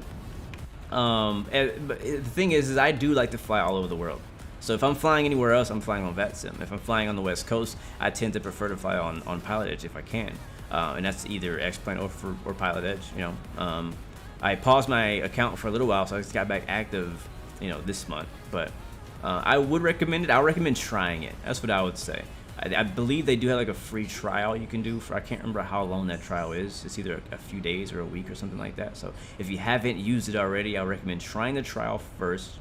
See if you like it, see if you like the interaction, see if you like flying in the area, you know, and then from there you can actually make a more educated decision, because it's not, you know, it's not for everybody. That's for sure. For me, like yesterday was definitely a humbling flight, right? We flew a very simple flight, short, simple flight, 58 minutes from Salt Lake City to Denver. You know, I had already briefed everything before we started the stream, so I thought I knew what I was going to do, but this is something that happens in aviation all the time, and it really stood out to me. This is what I learned from yesterday's live stream, and what I learned that aviation skills are what's the word I'm looking for? They are, if you don't use it, you lose it, basically. And so yesterday, obviously I've been flying. I understand the plane. I understand a lot of the things that are going on the with ATC communication, but I hadn't done it to this level in a long time, right? I hadn't done a Pilotedge flight in like 2, 3, maybe 4 months. And so a lot of that, you know, on VATSIM, they're a lot more lenient. They don't really hold you to as many procedures. And if you're jumping from US to Europe, then you're all mixed up in the way you say things. You know, like it's not flight level. Flight level 100 is a thing in Europe. That's not a thing in the US, right? And so you could easily get that in your memory and say that when you see 10,000. And then a Pilotedge is going to correct you because that's not the way you say it in the US. And so it's a lot of things. So being away from it for so long, I definitely lost it. That's what I would say. I was definitely super rusty. The landing, though, it's no excuse for the landing at all. Like that shouldn't have happened. But the actual radio communication part, it was something that I was super rusty about. So today I'm feeling a lot more confident because we did that flight yesterday. I did a second flight yesterday after that, again, to kind of make me even more comfortable and get my skills up. You know what I mean? So, but yeah, if you don't use it, you lose it. And it's the same with you're doing real world flight training and you're flying a Cessna or whatever, and you do your training one day, say it's yesterday, and maybe you don't do any more training for like 3 months, right? You're gonna come back in and you got to relearn a lot of those skills all over again. because, like I said, you lose it. Yes, it can be a natural-ish talent in some ways, but there's still gonna be something. Like, there's so many pieces to aviation and to flying. There's always gonna be something that you need to refresh on and get better at, or you may forget, you know. So it's one of those things. If you don't use it, you lose it. And I noticed this too, because I remember earlier this year when I had taken another long Pilotedge break for like 3-4 months, whatever, and I came back to it. I remember doing a live stream where I had a very similar issue as yesterday, where I was just screwing up on all my calls, screwing up on my clearance, my IFR clearance and stuff like that. So it's definitely I'm seeing a trend. So it's good to know. So I'll definitely be on the lookout for that. Also, last thing I want to say about, hold on, Snaggy, does ATC go to Bozeman? Yes, it does. Bozeman is class Delta, and we should have tower there, if I remember correctly. If not, we'll just get he'll put us on as if it was untowered, but I'm pretty confident Bozeman is included in Pilotedge's coverage. But I was saying was yesterday, I watched the video back on yesterday's departure and found out exactly what happened. So what happened was, let me see if I can remember this right. So here's the call. He said, so we were flying. He just told me to climb to 13,000 feet. All right, guys. He just told me to climb 13,000 feet. So I was climbing. Matter of fact, I was almost to 13,000 feet. And then he told me, could proceed direct. So I think it was like Baggy or Buggy or whatever the waypoint is. Proceed direct to the next waypoint, right? We weren't going in that direction, so I had to make a right turn. So I changed my heading bug to make a right turn to go direct there. But this is what he said. He said, proceed direct to the next waypoint, climb via SID at the waypoint, resume normal speed. Now this is the part I messed up on. All of that sound like one request. Like he wanted me to go there.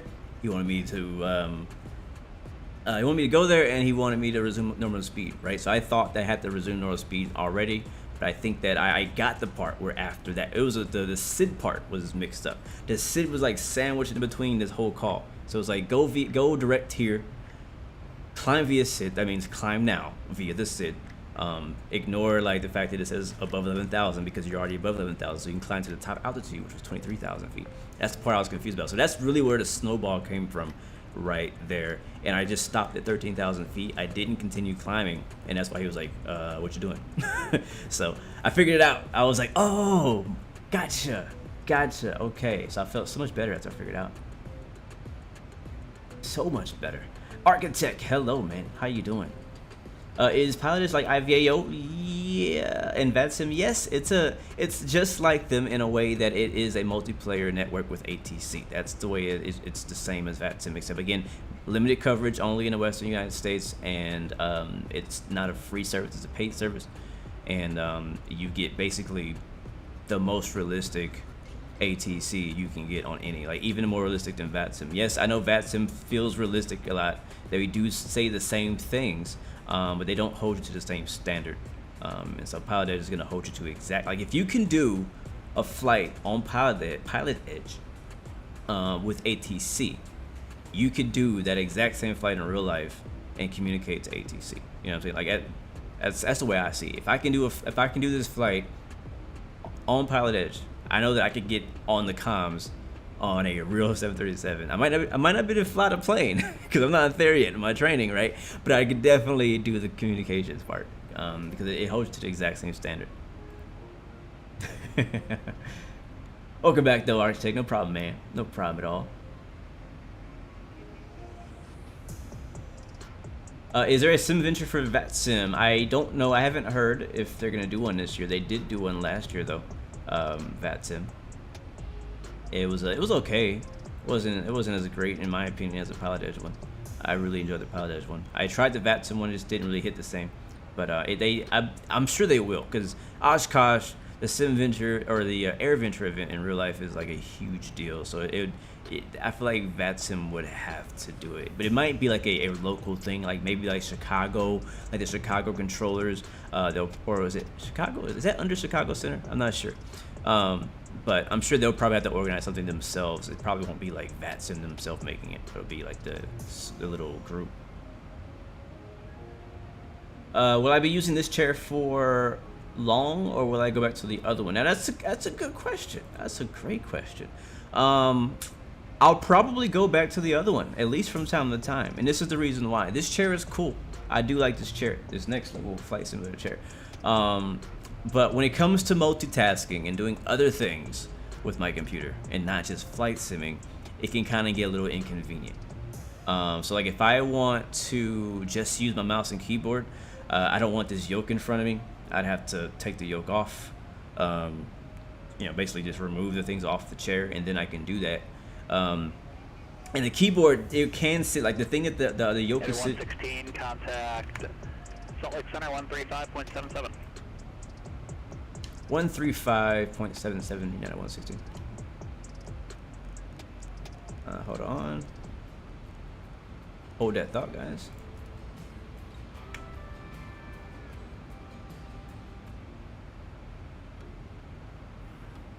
Salt Lake City Center United 116, flight level 340.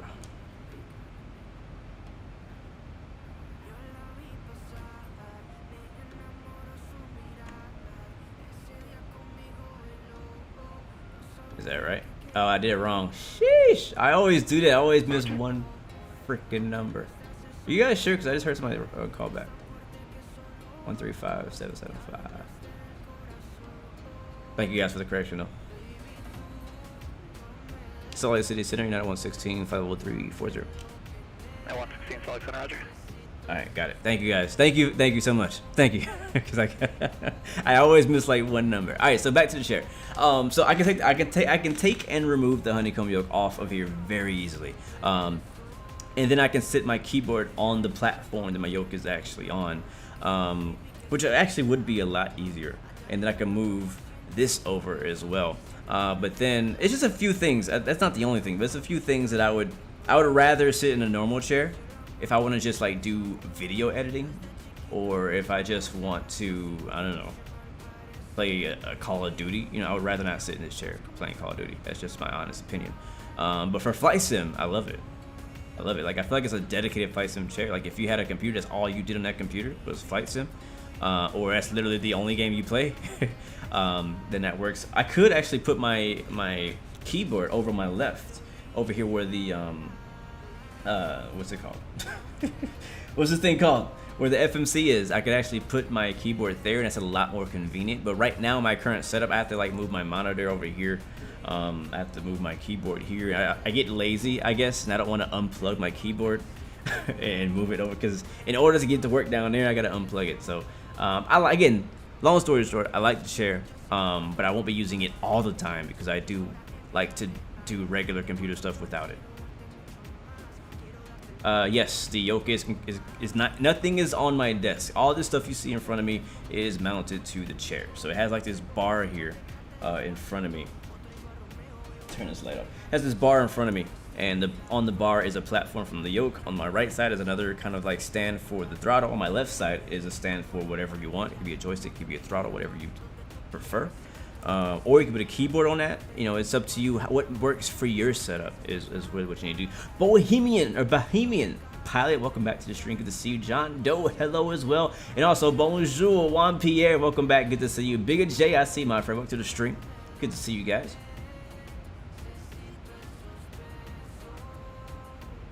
Yeah, actually, it is more convenient with the side stick. When I have my side stick on the left and then my throttle on the right, I'll have my keyboard just sitting here on the platform where my yoke is usually at. So it gives me more space in front of my body. It's more relaxing on my hands to be able to press the keys when it's down here, not up on top of the yoke. I put it here. Usually I have it like back here, which is actually right on my right behind my yoke, but it's just kind of far away. So I put it here because it's just easier to see, easier to press the buttons. But when I'm using my Airbus side stick or any side stick, it's actually more convenient.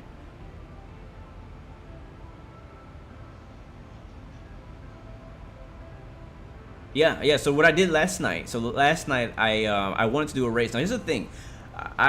This setup actually should and it's supposed to, and it will. I will say it will work with like a racing wheel as well. You can put a racing wheel on the exact same platform that the honeycomb yoke is on right now. You can put a shifter on the right side over here on the stand if you want. whatever, or a handbrake, whatever you're into. And so, but the thing is, with mine, I think I just touched auto throttle. Yeah, I did. Whoops. Hold on. There we go. But the thing is, my steering wheel is very old and it's actually broken a little bit. The clamp on the bottom is broken, so it won't stay on the chair. So if I want to do racing, I actually can't use a chair right now, sadly. So yesterday I wanted to do a race, which means I needed to move this chair out of the way. So I just left all this stuff, my honeycomb yoke, I left my Thrustmaster throttle, I left the FMC, I left all of it sitting on the chair, and I unplugged all the wires. I wrapped the wires around the chair, and I basically like halfway folded the chair and then pushed it back there. And I brought my usual old raggedy office chair back over here, plugged my wheel into my desk, and then I was set up. So, but yeah, it's cool to have all your stuff on here and do that. You could also fold it up more if you want to. You could fold it all the way down, but depending on how much stuff you get, it may not fold it as good as you want. What time do we land? Our top of descent is in 176 miles, is what my FMC says. Is that correct? I don't know. You know, we probably should look into that, shouldn't we?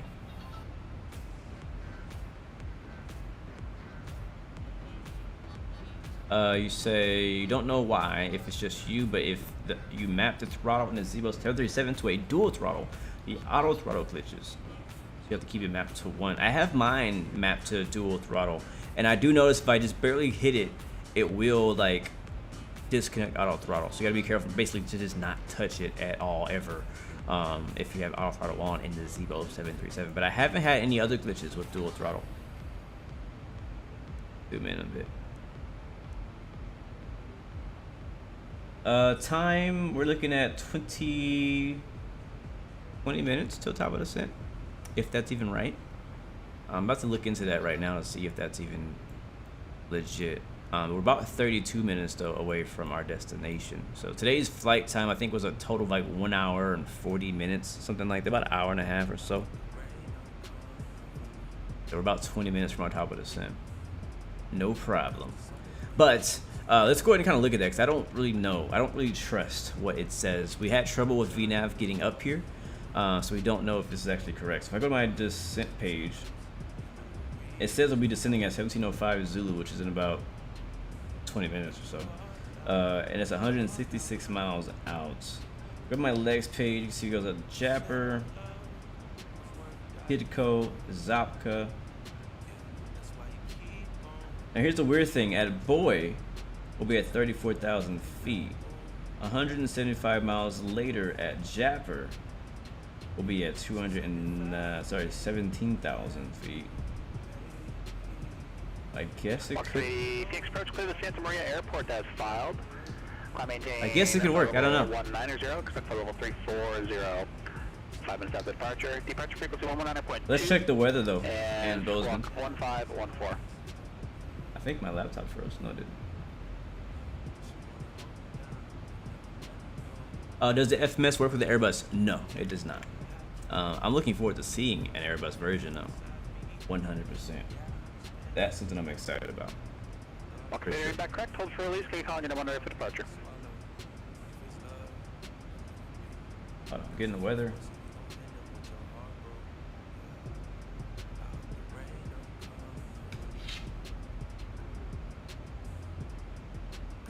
You've been thinking about getting VATSIM, but you're too young. Yeah, man, get into it when you can. Honestly, start learning now. There's plenty of videos and YouTube tutorials on how to talk to ATC, how to do VATSIM, all that stuff. I mean, Pilotedge has free resources as well on how to talk to ATC doing IFR or VFR, and those rules do apply to any network that you're on because they are the real life rules. So it's basically the same. Well, not basically, it is the same. That's the rules that go by, the real life rules. So I always say, learn as early as possible. You know, get started with, if you know you love aviation or you know you love this or that, it's best to get started as soon as you can, as young as you can, so you have, you know, plenty of time to excel in that thing, whatever that thing is. Alright, so weather right now in Bozeman, Yellowstone International is information Sierra at the moment. It might change once we get there, probably Tango. Winds are 220 at 11. Visibility is 10, clear. Nice, will be visual probably. Temperature is 21, dew point 09, altimeter 3014, and arriving and departing runways 29 and 30. Okay, so that's different than what we expected earlier. Visual approaches are in use. Read back all runway assignments and hold short instructions. Advice on initial contact. You have information Sierra. This beat is automatic, supersonic, hypnotic, funky, fresh. All that's part of the ATIS, guys.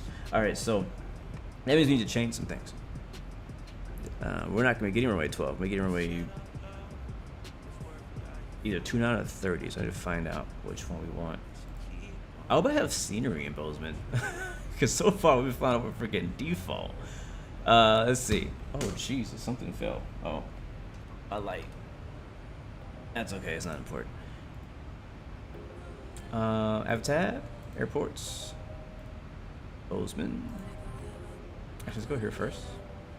So, see, obviously, we're gonna get runway. Wait, this is confusing. There's a 29 and a 30. I don't think I've ever seen this before.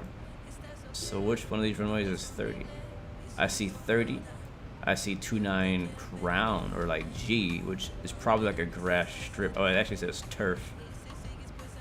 And then there's 21 over here, which I think goes this way.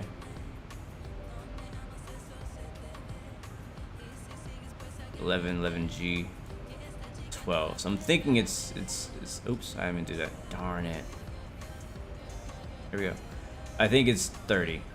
I'm pretty sure it's 30.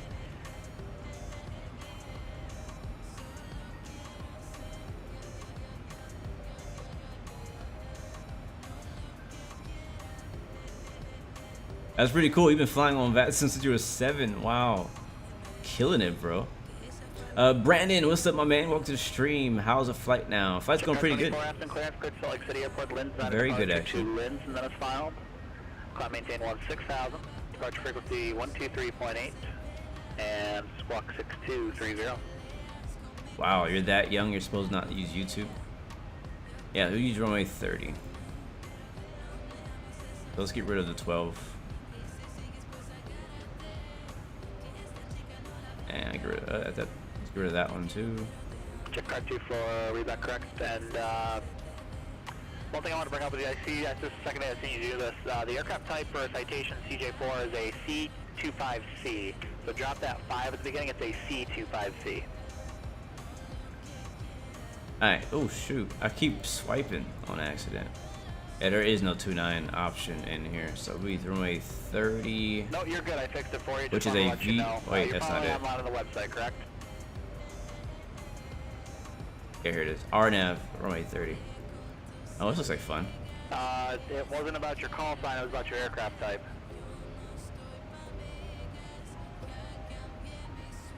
Yeah, C25C. Alright, so let's adjust our flight plan. Let me fix my light.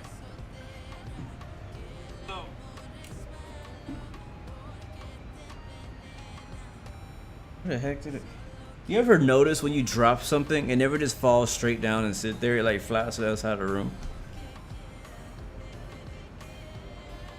I can't find it now. It's gotta be under the chair somewhere. Yeah, to 116 and pilot discretion maintain for level 240.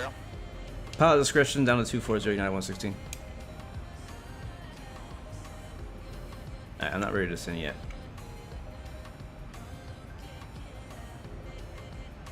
But hold on, let me find my light. Sheesh.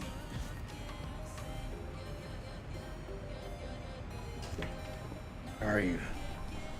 Oh, there it is. Feeling like the worst spot. It's like me and my wife have a joke in the car. But we say if you drop something in between the seats, we just call it the black hole because it never comes back. You gotta wait till you get to wherever you're going. So eventually, hopefully, get it. Basically, what just happened. That thing just fell in a spot that I could never reach. Conveniently.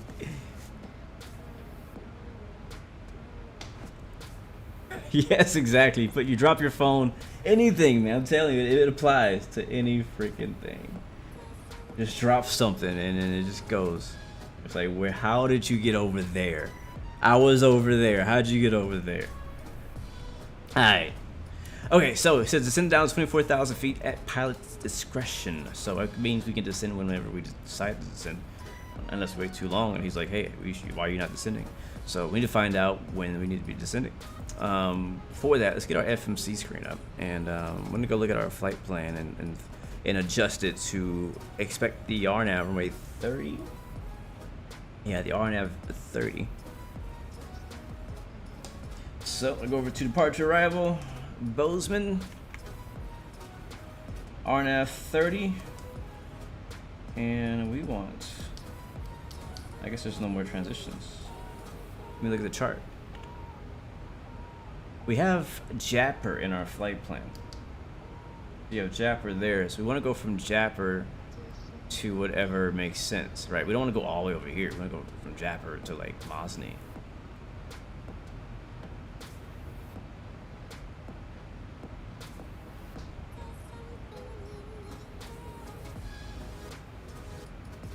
Let's see what the options are.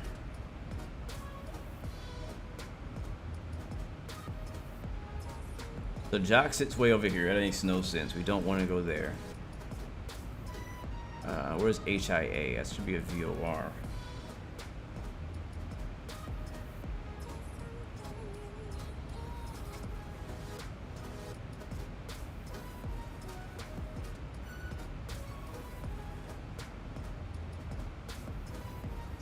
LVM. I don't see the rest of these waypoints. Might just say no via. There's Godfrey. Where's Godfrey? I don't see any of this stuff in here.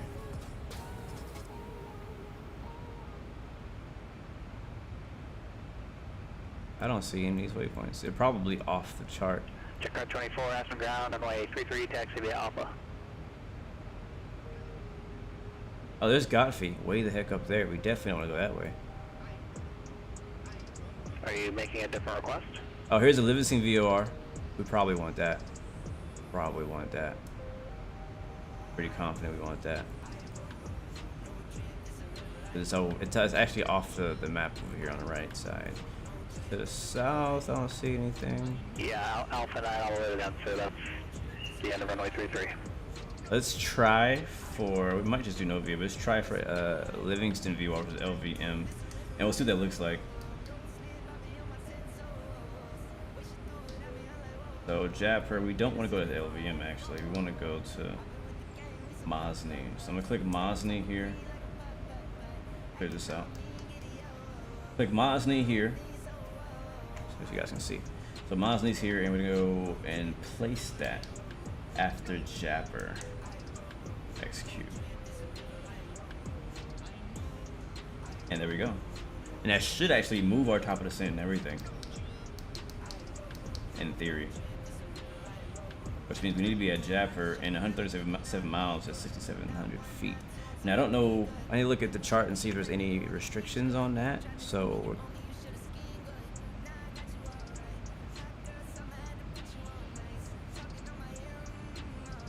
yeah, 73,000 feet is the minimum altitude for that.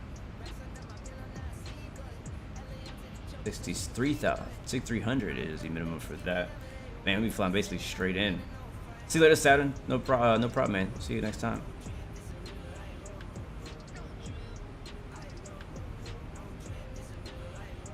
So let's see what that looks like on our thing here. The top of since moved up a bit.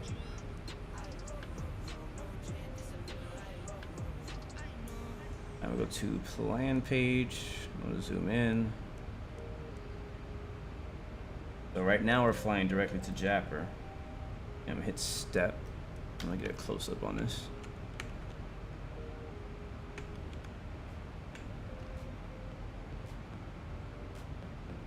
And go to step through. Mosney, Sitter, and yeah, that's it. We'll just kind of skip the rest of it, but that's how our flight plan was. So if we go back to descend or cruise, says our top of descent is now 51 miles. My question is, will we get down there in time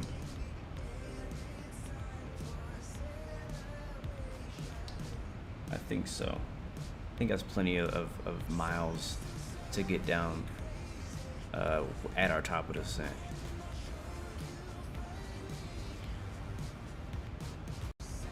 So back to map. Let's sync our heading bug here. James says, remember your landing calls. Bro, you have to actually remind me right before we land, because I won't remember. Just being honest, I will not remember. Alright, let's go ahead and descend down to 24,000 feet, because I just feel like...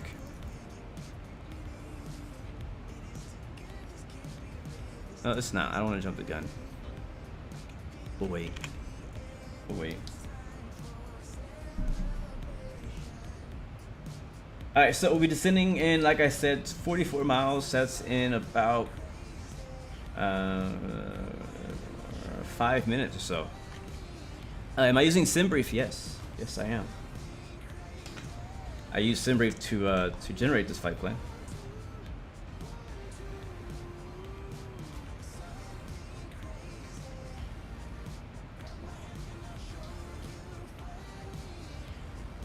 Bum, bum, bum, bum.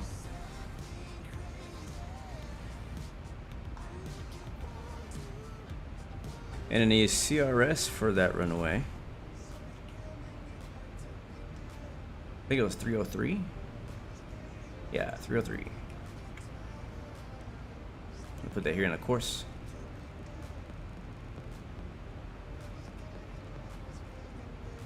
And there it is. Go on the right side too.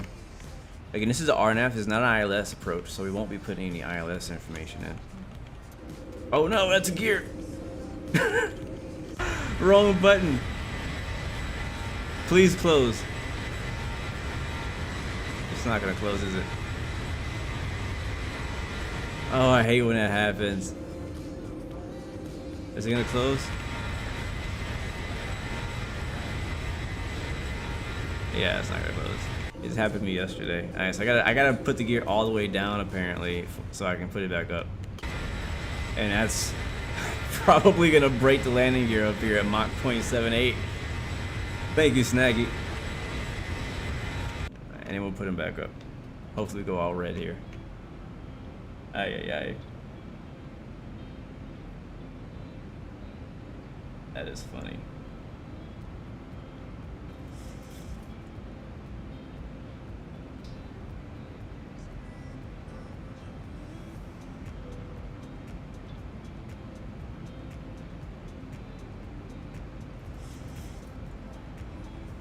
How do you convert nautical miles into minutes? Oh, I should know the answer to that. But I don't. I think the gear will back up. Nope. It's going. I don't know the answer to that, actually. Anybody in chat know how to convert nautical miles into minutes? It depends on your speed, though. It depends on your speed. So I don't know. No problem, Lee. I'll see you later, man. Thanks for stopping by, man. Appreciate you. See ya.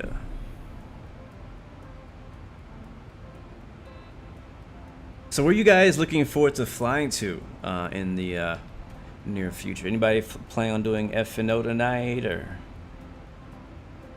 any long hauls this weekend? I know a lot of you guys love doing your long hauls. And also, what sim will you be flying on? Are you be flying on Microsoft, flying on X-Plane, Infinite Flight, P3D, FSX? I know we got people who represent all of those.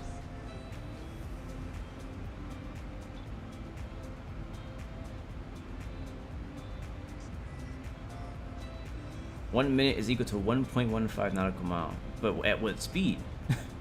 That's the thing. It's different if you're at a different speed, right? Yeah.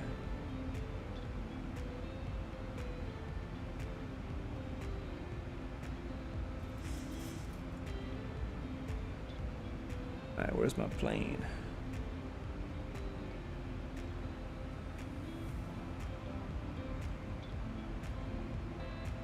I'm really hoping that I have scenery out here. I don't remember if I have ortho in like Bozeman. I think we do though. I might be seeing.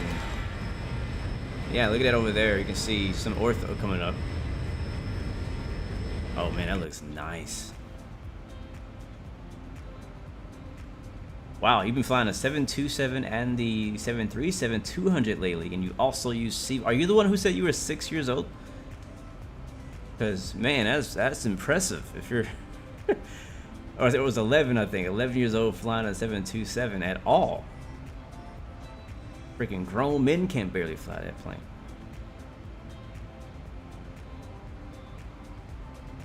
You're 12 now. Gotcha, gotcha.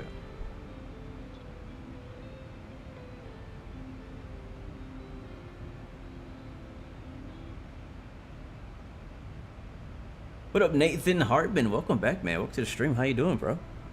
How you living? How you feeling? Oh, there I am.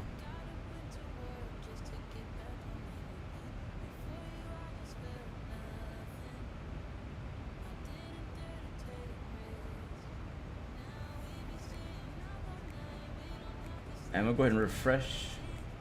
It's now top of the hour.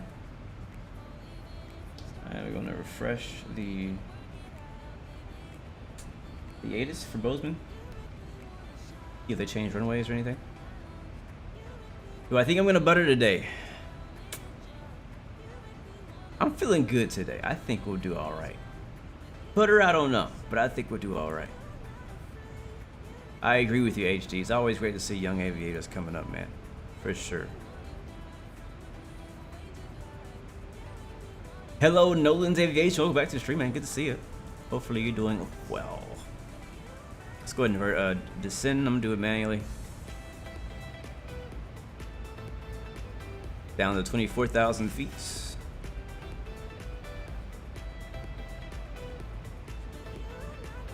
And we're doing it in pretty, kind of a hurry. We're not very far.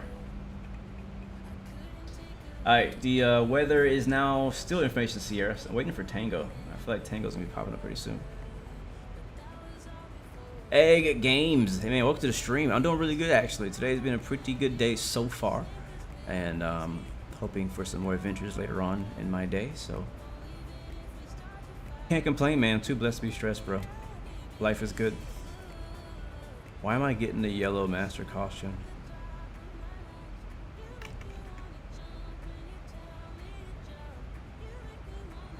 Where's the recall button? Where's the recall button? I already forgot where the recall button is. This one? Nope. Nope. I can turn it off. I don't see anything wrong.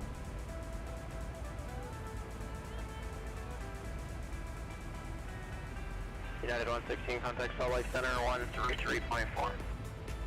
133.4, United 116.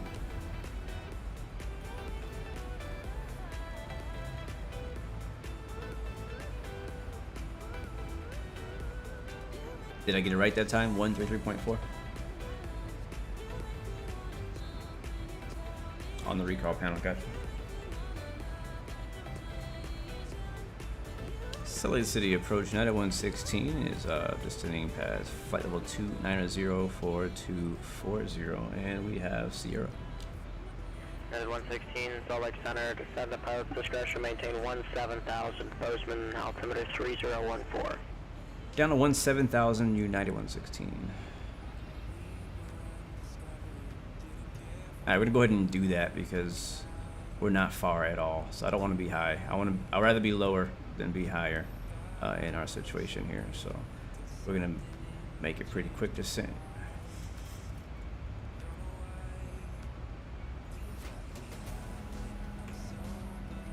Gotta get ahead of it. Captain Chloe, welcome to the stream. Good to see you. Also, Sam Queen, welcome to the stream. It is great to see you. Welcome aboard. Hopefully you're having a great day. Rex Royce, hello my friend. Welcome to the stream. Hopefully you're not getting yelled at today. No, actually we haven't. We got a little attitude earlier for saying 1,000 wrong, but it's okay. It's been actually pretty good. So, you know, but don't speak too soon. We still got a little bit more flying to do. But I'm pretty confident today in this one. Flying into, right now, descending into Bozeman, Montana. You can already see we're finally flying over some beautiful ortho coverage ahead of us. We're on Salt Lake approach, I should say. Look at this, man. Now this is the thing, man. This is how beautiful X-Plane can be. right here. Can be. By default, no. But for free. Everything you see on your screen right now is free. Everything. Besides Pilotedge. But you don't see it on your screen.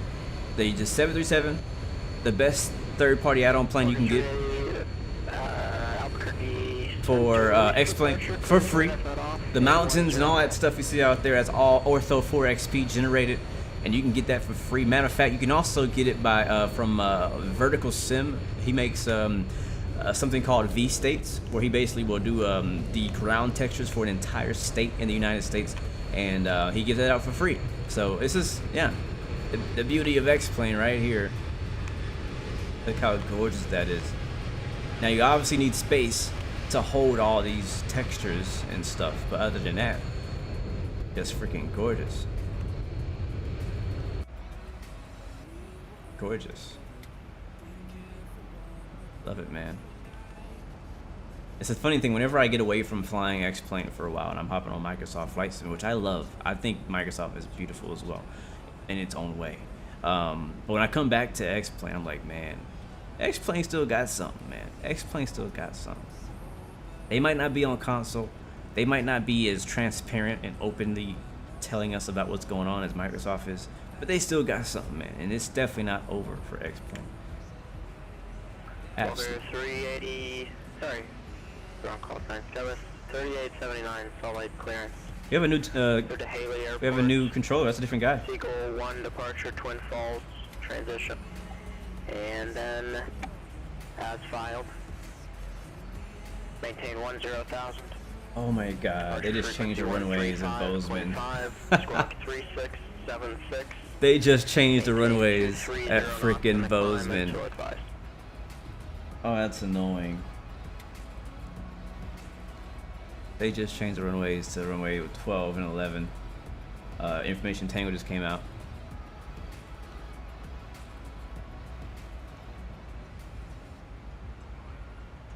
V-States unfortunately does not give out SSD hard drive. That's true. That's true. V-States does not give out the hard drives for free, sadly. That is 100% true and a great point. 3879, back correct. United 116, contact Big Sky approach 118.907. Was that 118.907, United 116? Affirmative. Alright, 118.907.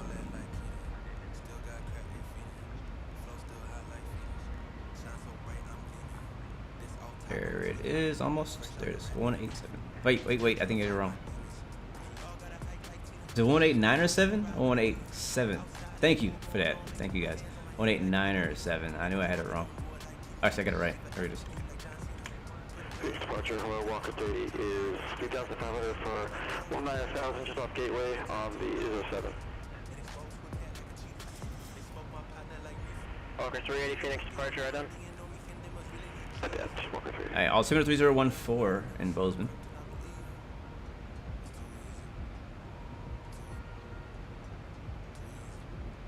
Why do we level off at 17,200? Okay, 380 radar contact 5 miles north of Gateway Airport. Come and maintain flight level 210. And reaching 5,000, cleared direct Keene. Come maintain 21000 and reaching 5,000. Thank you, Yusuf. Appreciate it. Approach, United 116 is at 17,000, and we have Tango. United 116 Big Sky approach, just going to maintain 13,000 for now. Thanks for Tango. Do you have a request for me? Down to 13,000. I see you guys change runways to south, so we can take runway 12, I believe. United 116. ILS, sorry. Phoenix West visual approach, runway 12. Expecting visual 12. United 116. Alright, so I gotta change it over now again.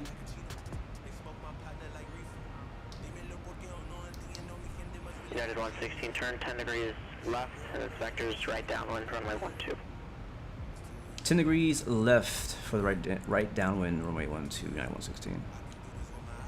Alright, right now we're at 307, so that'll be 297. And down to 13,000 feet. Not that fast. And let's get our speed down.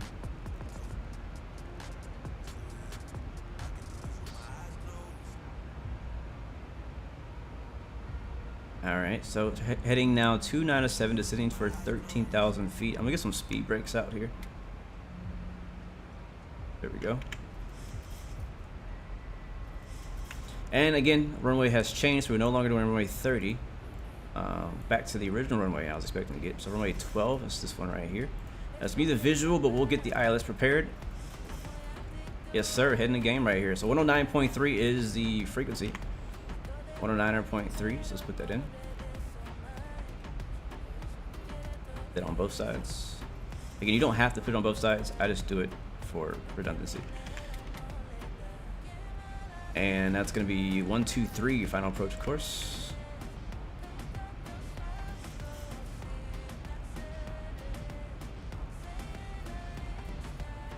There it is. Let's put it on the left side. Don't need it on the right. Passing through 15,000 now for 13. Our speed is okay. It's not horrible. It's okay. It's all right. But I do need to adjust my flight plan because right now it's flying for. Actually, no, we're not. We're on heading. Yeah, we're on a heading, so we don't even really need to change the flight plan. To be honest with you. Yeah, we don't need to do that.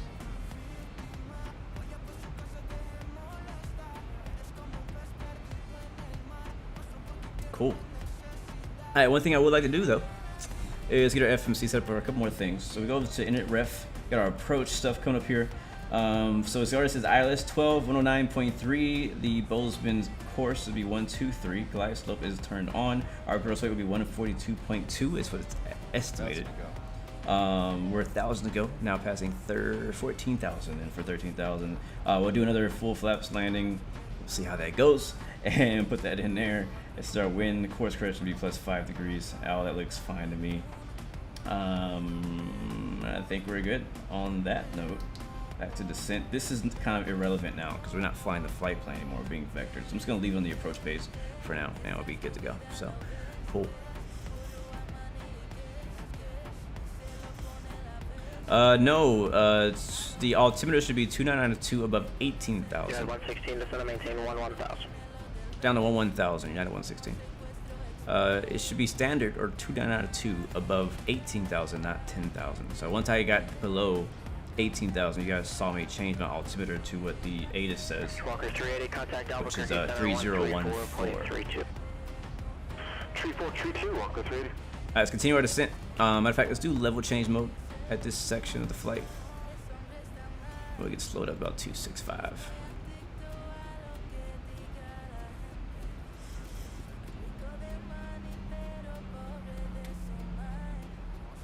Yes, Bigger J, the FMC will work on PMDG's 737 when it comes to Microsoft Flight Simulator. That is what I was told, and it currently works. What I'm talking about is this FMC over here. It currently works for Zibo 737. It also works on P3D, sorry, on the PMDG 777. I think there are 2 737s, and I think even a 75. Maybe. I think it might work on a 757 as well.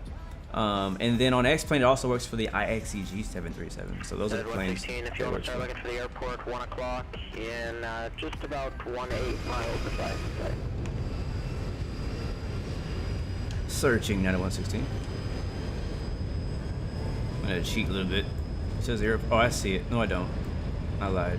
Where the heck is the airport? It's at 1 o'clock. Is this away?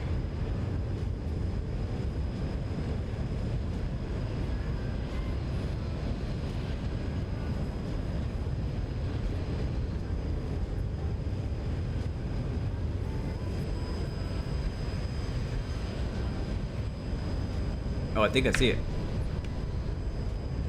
Nope, I don't. Oh shoot, I didn't even do that.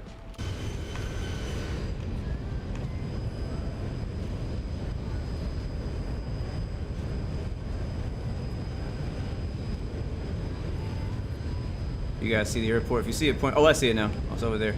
I hope that's it. Yeah, that's it. Approach United 116. We have the field. United 116, cleared visual approach, runway 12. Clear visual, runway 12, United 116.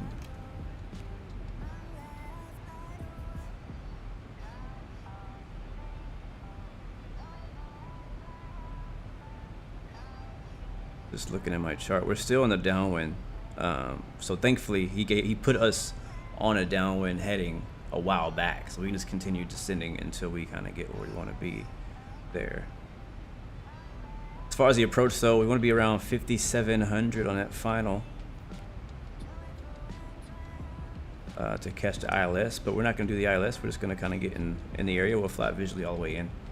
That is the plan. Tech Nation, do I remember you from we sit next to each other in kindergarten? No, I definitely don't. I'm sorry. I don't remember anything from kindergarten.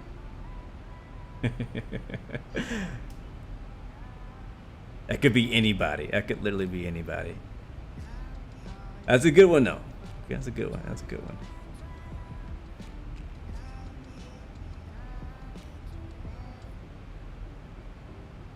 Alright, I'm just getting my charts on my iPad so I can have it by my side here. Since we changed runways, so much has changed, right? I changed from runway 12 to 30, and now we're going back to 12 again.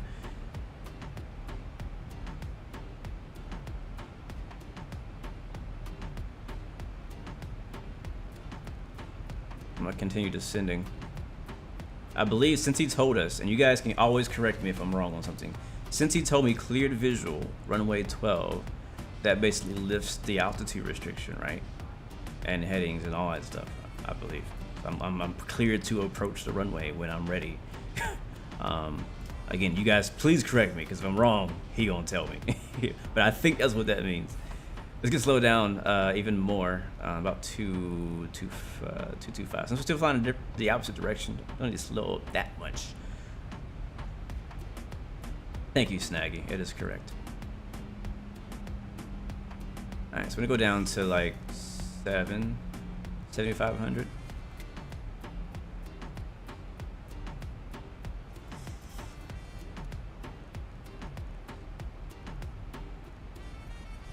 You see here on our map, you see where the airport is, right off our right side right now. We're on our right downwind. Matter of fact, I might want to turn a little bit more to the right, just a couple of degrees.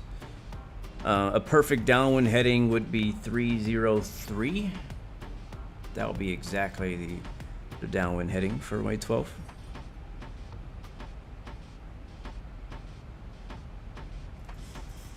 And if we look off our right wing, let's see the airport. And my spoilers are still open. All right, landing lights coming on. Everything else, turn the runway turn offs on too. Everything else is good to go. Let's go and kill the music.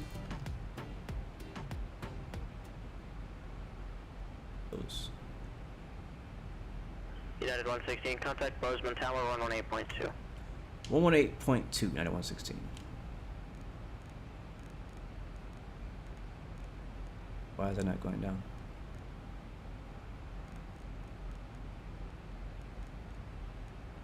There it is.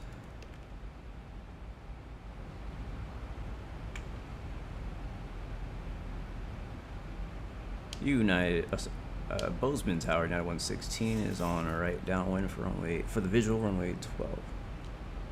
United 116, Bozeman Tower, runway 12, clear to land. Runway 12, clear to land, United 116. You guys see that? I have like an issue with my ortho over there.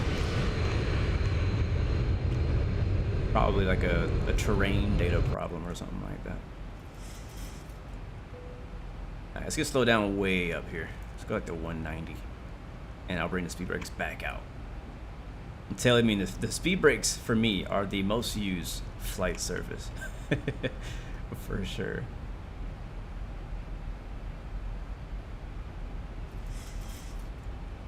Yeah, it's kind of a bit more difficult to gauge your distance and stuff like that whenever you're flying an airliner in a pattern, because you don't typically fly an airliner in a pattern, right? Usually you're in something smaller, so you're like, all right, well, 1,000 feet above airport elevation. Our airport elevation here is what is it? I should know this answer. It's 4,000, 4,400. That would be like what, 5,400, something like that. Flaps 2 RT, so not too long of a run. We do so we'll do auto brake 3. And we're a little high right now, so I'm still trying to lose some altitude. I don't want to fly too far or we'll lose the tower. You know what I mean? Like we'll be too far out of his airspace to continue to get coverage. So I don't want to go too far out. Speed looking better. We're still high though. And I'll turn my right base here.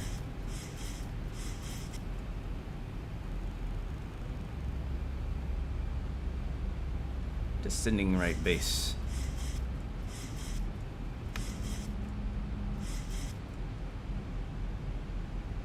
Yep, Chief Sim Pilot is exactly correct about mods. 2500. Bring that speed back. Look at that steep turn.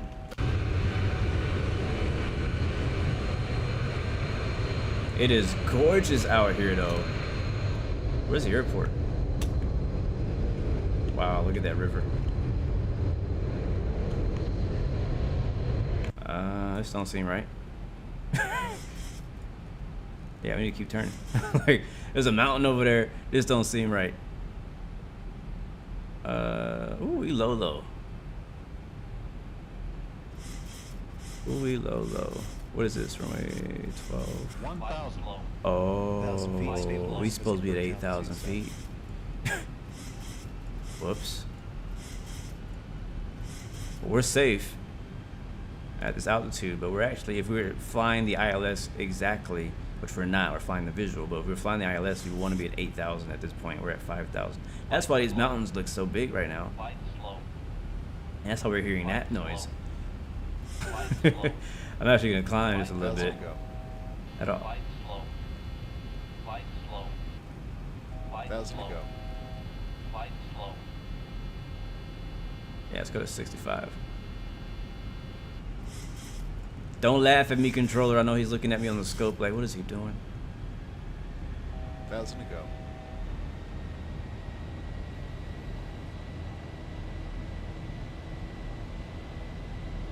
Alright, we're alright. We're alive. We're okay. We're okay.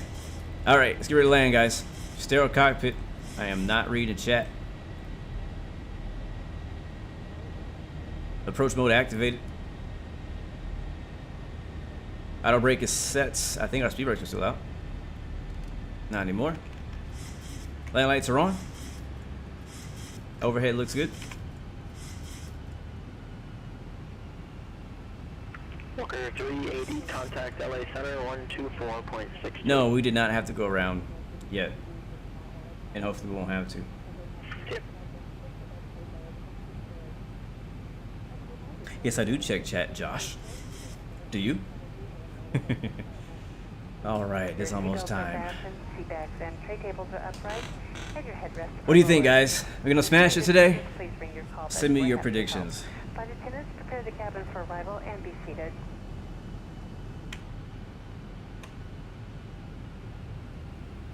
All right, I am gonna take over a lot earlier this time.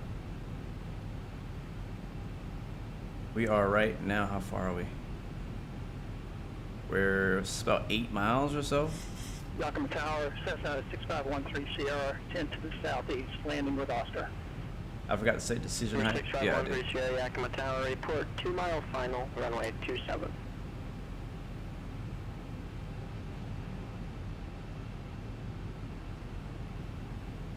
Yusuf, oh man. Yusuf thinks we're gonna smash it today. 6513 Sierra, Yakima Tower, report 2 mile final, runway 27. Alright, gears coming down.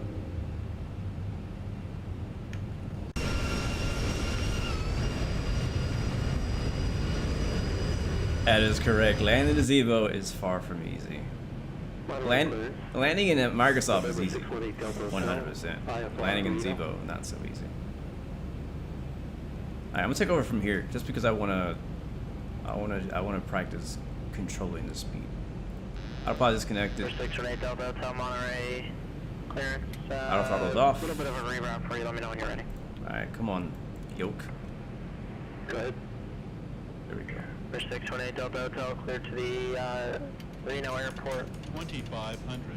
Yakima Tower, Monterey 5, departure. how do you reach? Shui. Direct Salinas VOR. Direct Sacramento VOR. Victor 392. Mustang VOR. Direct. Maintain 7,000. Bit off to the right or left. Frequency 121.3. Squawk 3154.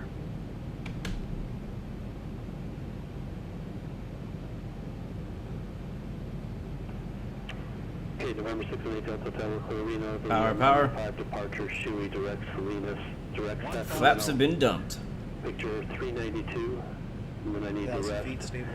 Maintain 7,000. 121.3. 3154. Murray Delta Hotel, the rest of the route after Victor 392 is the Mustang VOR Foxtrot Mike Golf, and everything else was correct.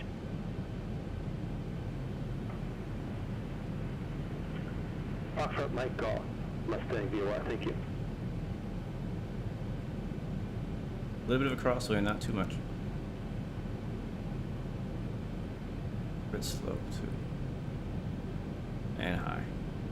City ground, Skywest 38. It's like every approach for me. Hotel, ready for taxi with Victor. Skywest 38, 79, Solar ground, runway 16 left, taxi via hotel. Get your harnesses ready. 16 left, flight hotel, Skywest 38, 79. 400. Oh yeah, we're high. Oh yeah, we're high. 300. It's gonna be 200 threshold. Watch. Flight slow. Flight slow. 200. Called it. Oh, 200 feet too high. 150 feet too high. We're sending it though, guys. We're sending it. 100. We're sending it. Oh boy. Document Tower, Can I Cessna save it? 6513 Sierra, 5 miles to the east, landing with Oscar. 20. 10. Number 6513 Sierra Yakima Tower, how do you hear this transmitter? All right, full to reverse. I need max braking right now. Oh boy. Oh boy. Oh boy. Setting the parking brake. 6513 Sierra Yakima Tower, how do you hear me? We made it. We made it. Oh boy, I tell you, if it ain't one thing, it's something else. I'll take it. We use the whole runway. As I always say, we pay for the whole runway, we use the whole runway. Let's exit. Let's get off of it now. Why did I not go around? Because I didn't want to. And this is not real life. If this was real life, I would have went around for sure. Oh yeah, brakes are on fire right now. That's a fact. Document Tower, Cessna 6513 Sierra.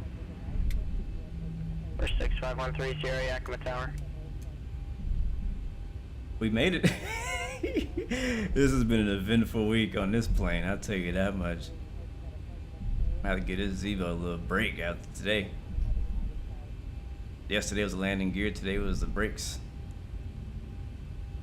Bozeman Tower, 9116 is clear of 12.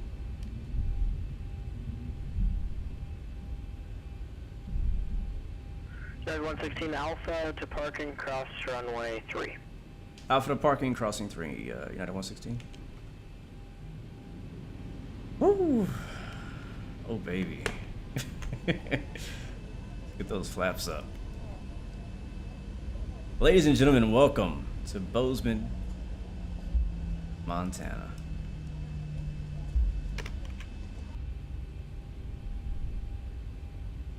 That was a long landing. That was a long I wonder how much actual runway we used as far as like, you know, on the ground. Like how small of a runway could I have fit this aircraft on doing the exact same thing? Because basically what I did when we touched down, I went immediately as soon as I could, as soon as the nose came down, I went into reverser and I was like, we don't have max auto brake set, so I used the toe brakes. That helped a tiny bit. It wasn't gonna get us there.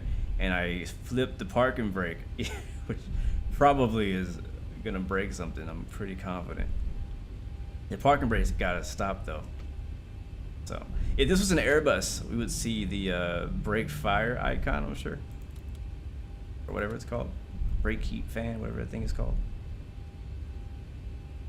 Alright, we're exiting. Final runway will be on. Turn off all the landing lights. APU is ready to be fired up. Whenever we stop, we'll get these strobes off. Just the nav lights for now. Right, all good. And it's a taxi out for the parking, so we'll just find a parking spot over there. I'm not sure they have gates here. Bozeman. It's a small airport out here in the mountains. I should fly into, is that MSP? Is that Minneapolis or Minnesota? Or was it the same thing, I think? I think Minneapolis is in Minnesota. Or is that Missoula? I'm down to fly out there, though. Yeah. I think there's some gates around the corner. We'll have to see. Or maybe not. Yeah, it's a terminal at the end. So we'll keep going. Welcome, though, guys. Thank you so much for flying with us today. And, yeah, I thought it went good. I thought it went pretty good. I'm pretty happy with how today's flight went. As far as radio calls, we did a lot better. I just had I think that one mistake towards the beginning where I was supposed to say 7,000. I said 07,000. So other than that, I think everything else went good. We didn't have any other issues. We actually landed safely today. Yeah, I'll call it safely. And yeah, so it was a good day. It was definitely moving up. Definitely on the rise again. For sure. Yesterday was one of those, you know, that's like the bottom, right? So today is like, all right, now we're making progress. We're moving back in the right direction. I like that. All right, here's a terminal here to the left. We'll make a left turn, park next to the other United 737. Yeah. And I did not make any of the call-outs, but we're not gonna count that because I'm, you know, gonna assume that that's the first officer's job, not mine. That's not the thing on my mind, are call-outs. Like the least important thing for me. Even though I would like to say them right, not important to me.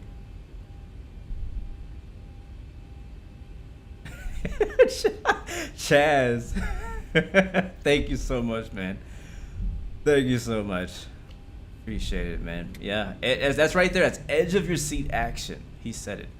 Edge of your seat action. You never know what you're gonna get on a Blue Games live stream. It might be a smash. It might be butter.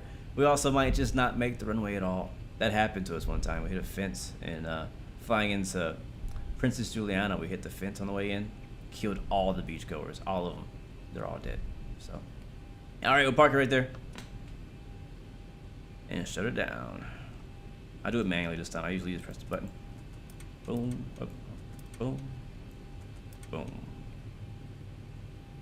Salt Lake City Towers, that was 3879, 16 left, ready for departure. Oh, I forgot the AP. 3879, Salt Lake Tower, turn right, heading 295, runway 16 left, cleared for takeoff. 295, cleared for takeoff, 16 left, just got 3879. All right. We made it. David and Kyla woke to the street. You remember that? Yes. Yes. That's one of those you just don't forget. There's certain flights that I do. I've done a lot of flights, a lot of streams, but there's certain ones that I remember. And that one into Princess Juliana, and when we hit the fence, I won't forget that one. That was a classic. All right, while the engines are spooling down, I will get the replay ready to go for today. Again, today's flight was filed with United Virtual Airlines, so thankfully I got them a solid landing. They scored me at 58 feet per minute, actually, which is way lower than what the screen pop-up said, but I'll take it. I'll take whatever the low. You guys know the rule. You take whatever the lowest score is, right? Because if you have multiple programs tracking your landing progress or whatever, you take the best one of all of them. Whoa! Actually, we even beat that. Sim Toolkit Pro says we got a negative 18. I don't even believe that. I'm not sure how they logged that information, but I'll take it. After yesterday, I'll freaking take it. Thank you, Sim Toolkit Pro, for giving me a negative 18 for that landing. Wow. Negative 18, there's no freaking way. Even I know that's a freaking lie. But I'll take it. It's on my logbook now. If it's on the logbook, you gotta believe it. Alright, replay time.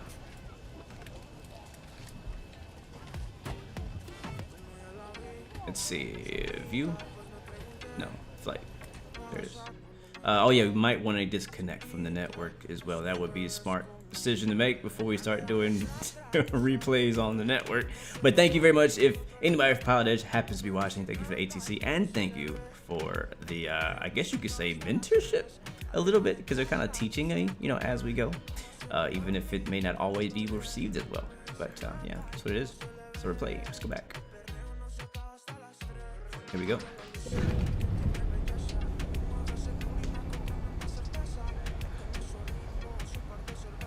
Yeah, it sounds like a nice landing, Josh, from in the Minnesota. I haven't been there in a while, or Minneapolis in a while. I believe I might have some free scenery out there. So usually if I have free scenery, I'm more interested in going there. So maybe we'll have to visit sometime. Now, this is our last flight today, guys. This is it. We'll watch the replay. We'll do a couple more shout outs and then we'll head out, guys. So thank you so much for flying with us today. If you got to head out, do what you got to do. Have a great weekend, a great, look at that, on the ortho you can see a plane, 2 planes, you see the shadow and you see the plane. But if you gotta head out, man, and I'll see you guys later. But as for the rest of you guys who enjoy watching planes land, enjoy this one. So coming up here, you see, I kind of knew, I don't know what I was thinking, but I just wasn't following the glide slope like I should. I was struggling to find the AOA I was looking for, right? I was either too fast or I was too high. So I was trying to make that balance and I didn't find it. That's why we missed half the runway. We literally landed on the halfway point of the runway.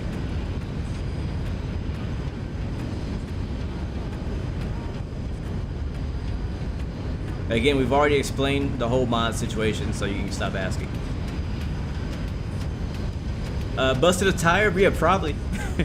The brakes probably got so hot the tires caught on fire. And burnt rubber is not the greatest smell.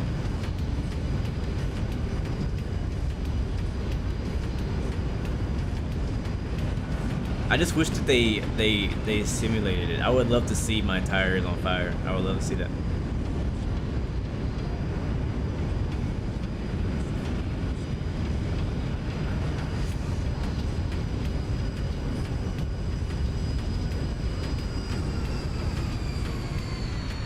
Bro, we came down so smooth though. Okay, that's a negative 18. I see it now.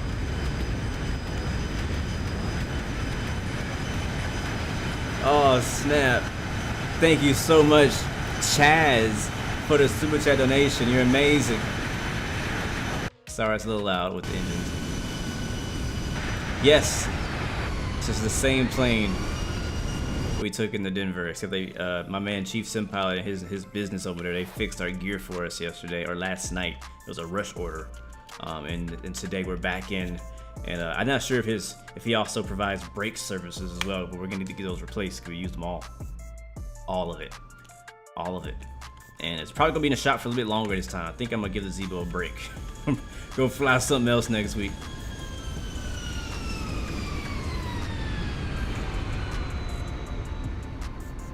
Oh yes, the kiss though. That was a nice kiss.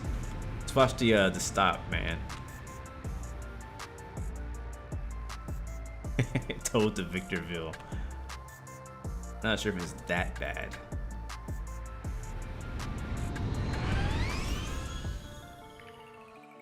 What I want to see, because I feel like the most exciting part of that landing was actually getting stopped before the end of the runway.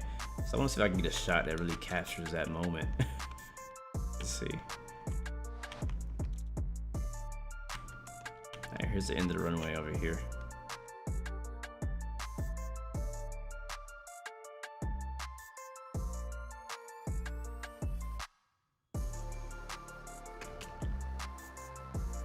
Alright, listen. Yeah, like if you couldn't see the runway, you'd be like, oh, that's a great landing.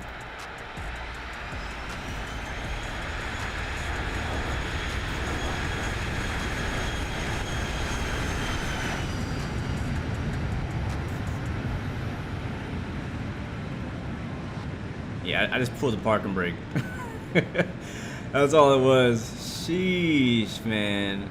We came from 135, 40 knots to 0 in like how many seconds was that? Man, that's probably a lot of G's. They didn't score me on that on the stopping.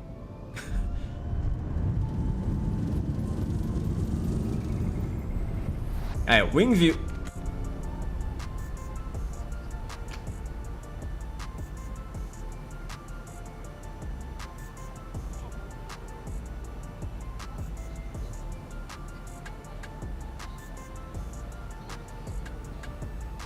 The beautiful wing view right there.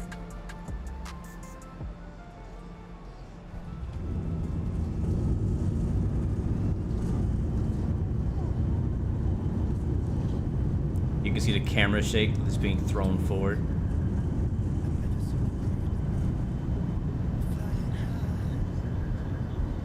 Yeah. The watching it in the sim does not do it justice of how hard we were braking. It doesn't at all. It doesn't at all. It's none. It does not do it justice, man.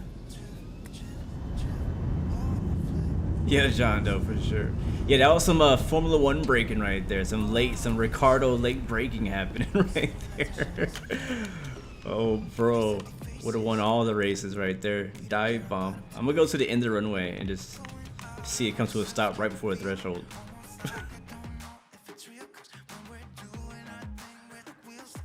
Also, left to the center line.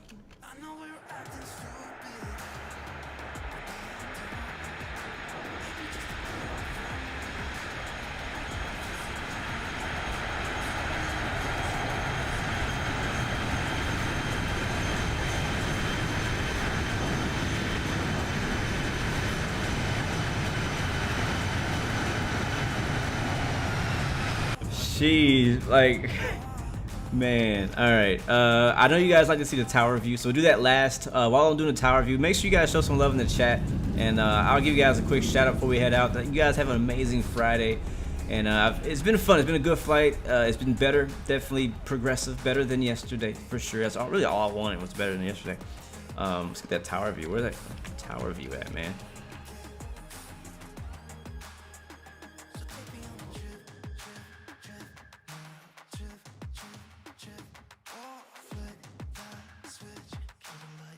I've done what before replay. Alright, tower's over here. Yep, that's what they say. If it's a landing you can walk away from, apparently it's a good one. That's pretty low standard. Just be honest, that's a pretty darn low standard for a landing. Like I said, next week, guys, though, I'll be at SimVenture on Friday. That is a virtual fly-in event into Oshkosh. We should be getting the scenery download pretty soon from Pilotedge. And I'm looking forward to rocking my wings with those guys over there.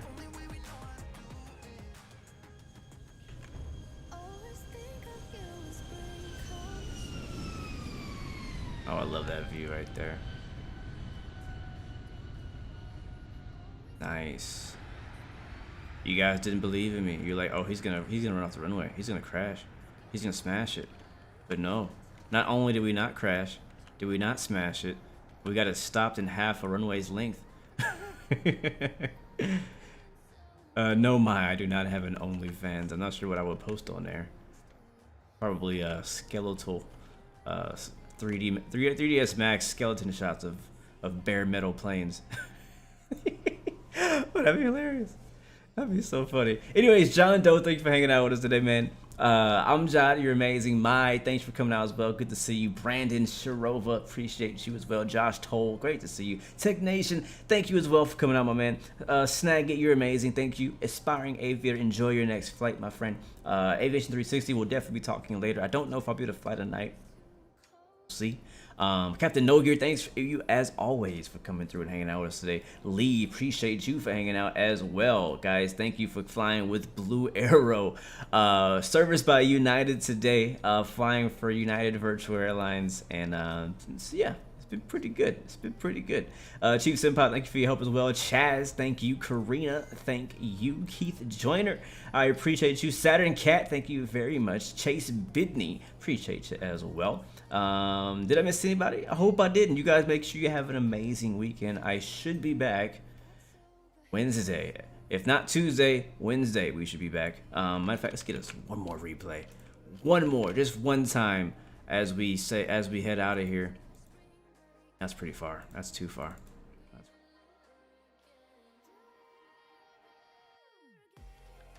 There it is. I'm gonna turn it up, guys. We're gonna crank it up for this last landing.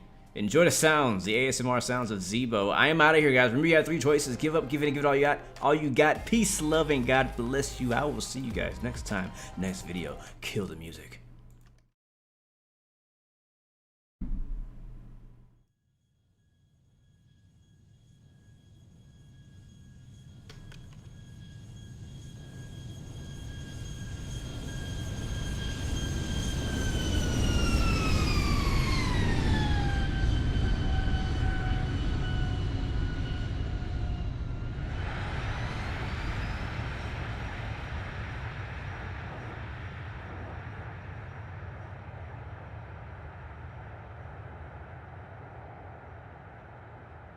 Oh yeah.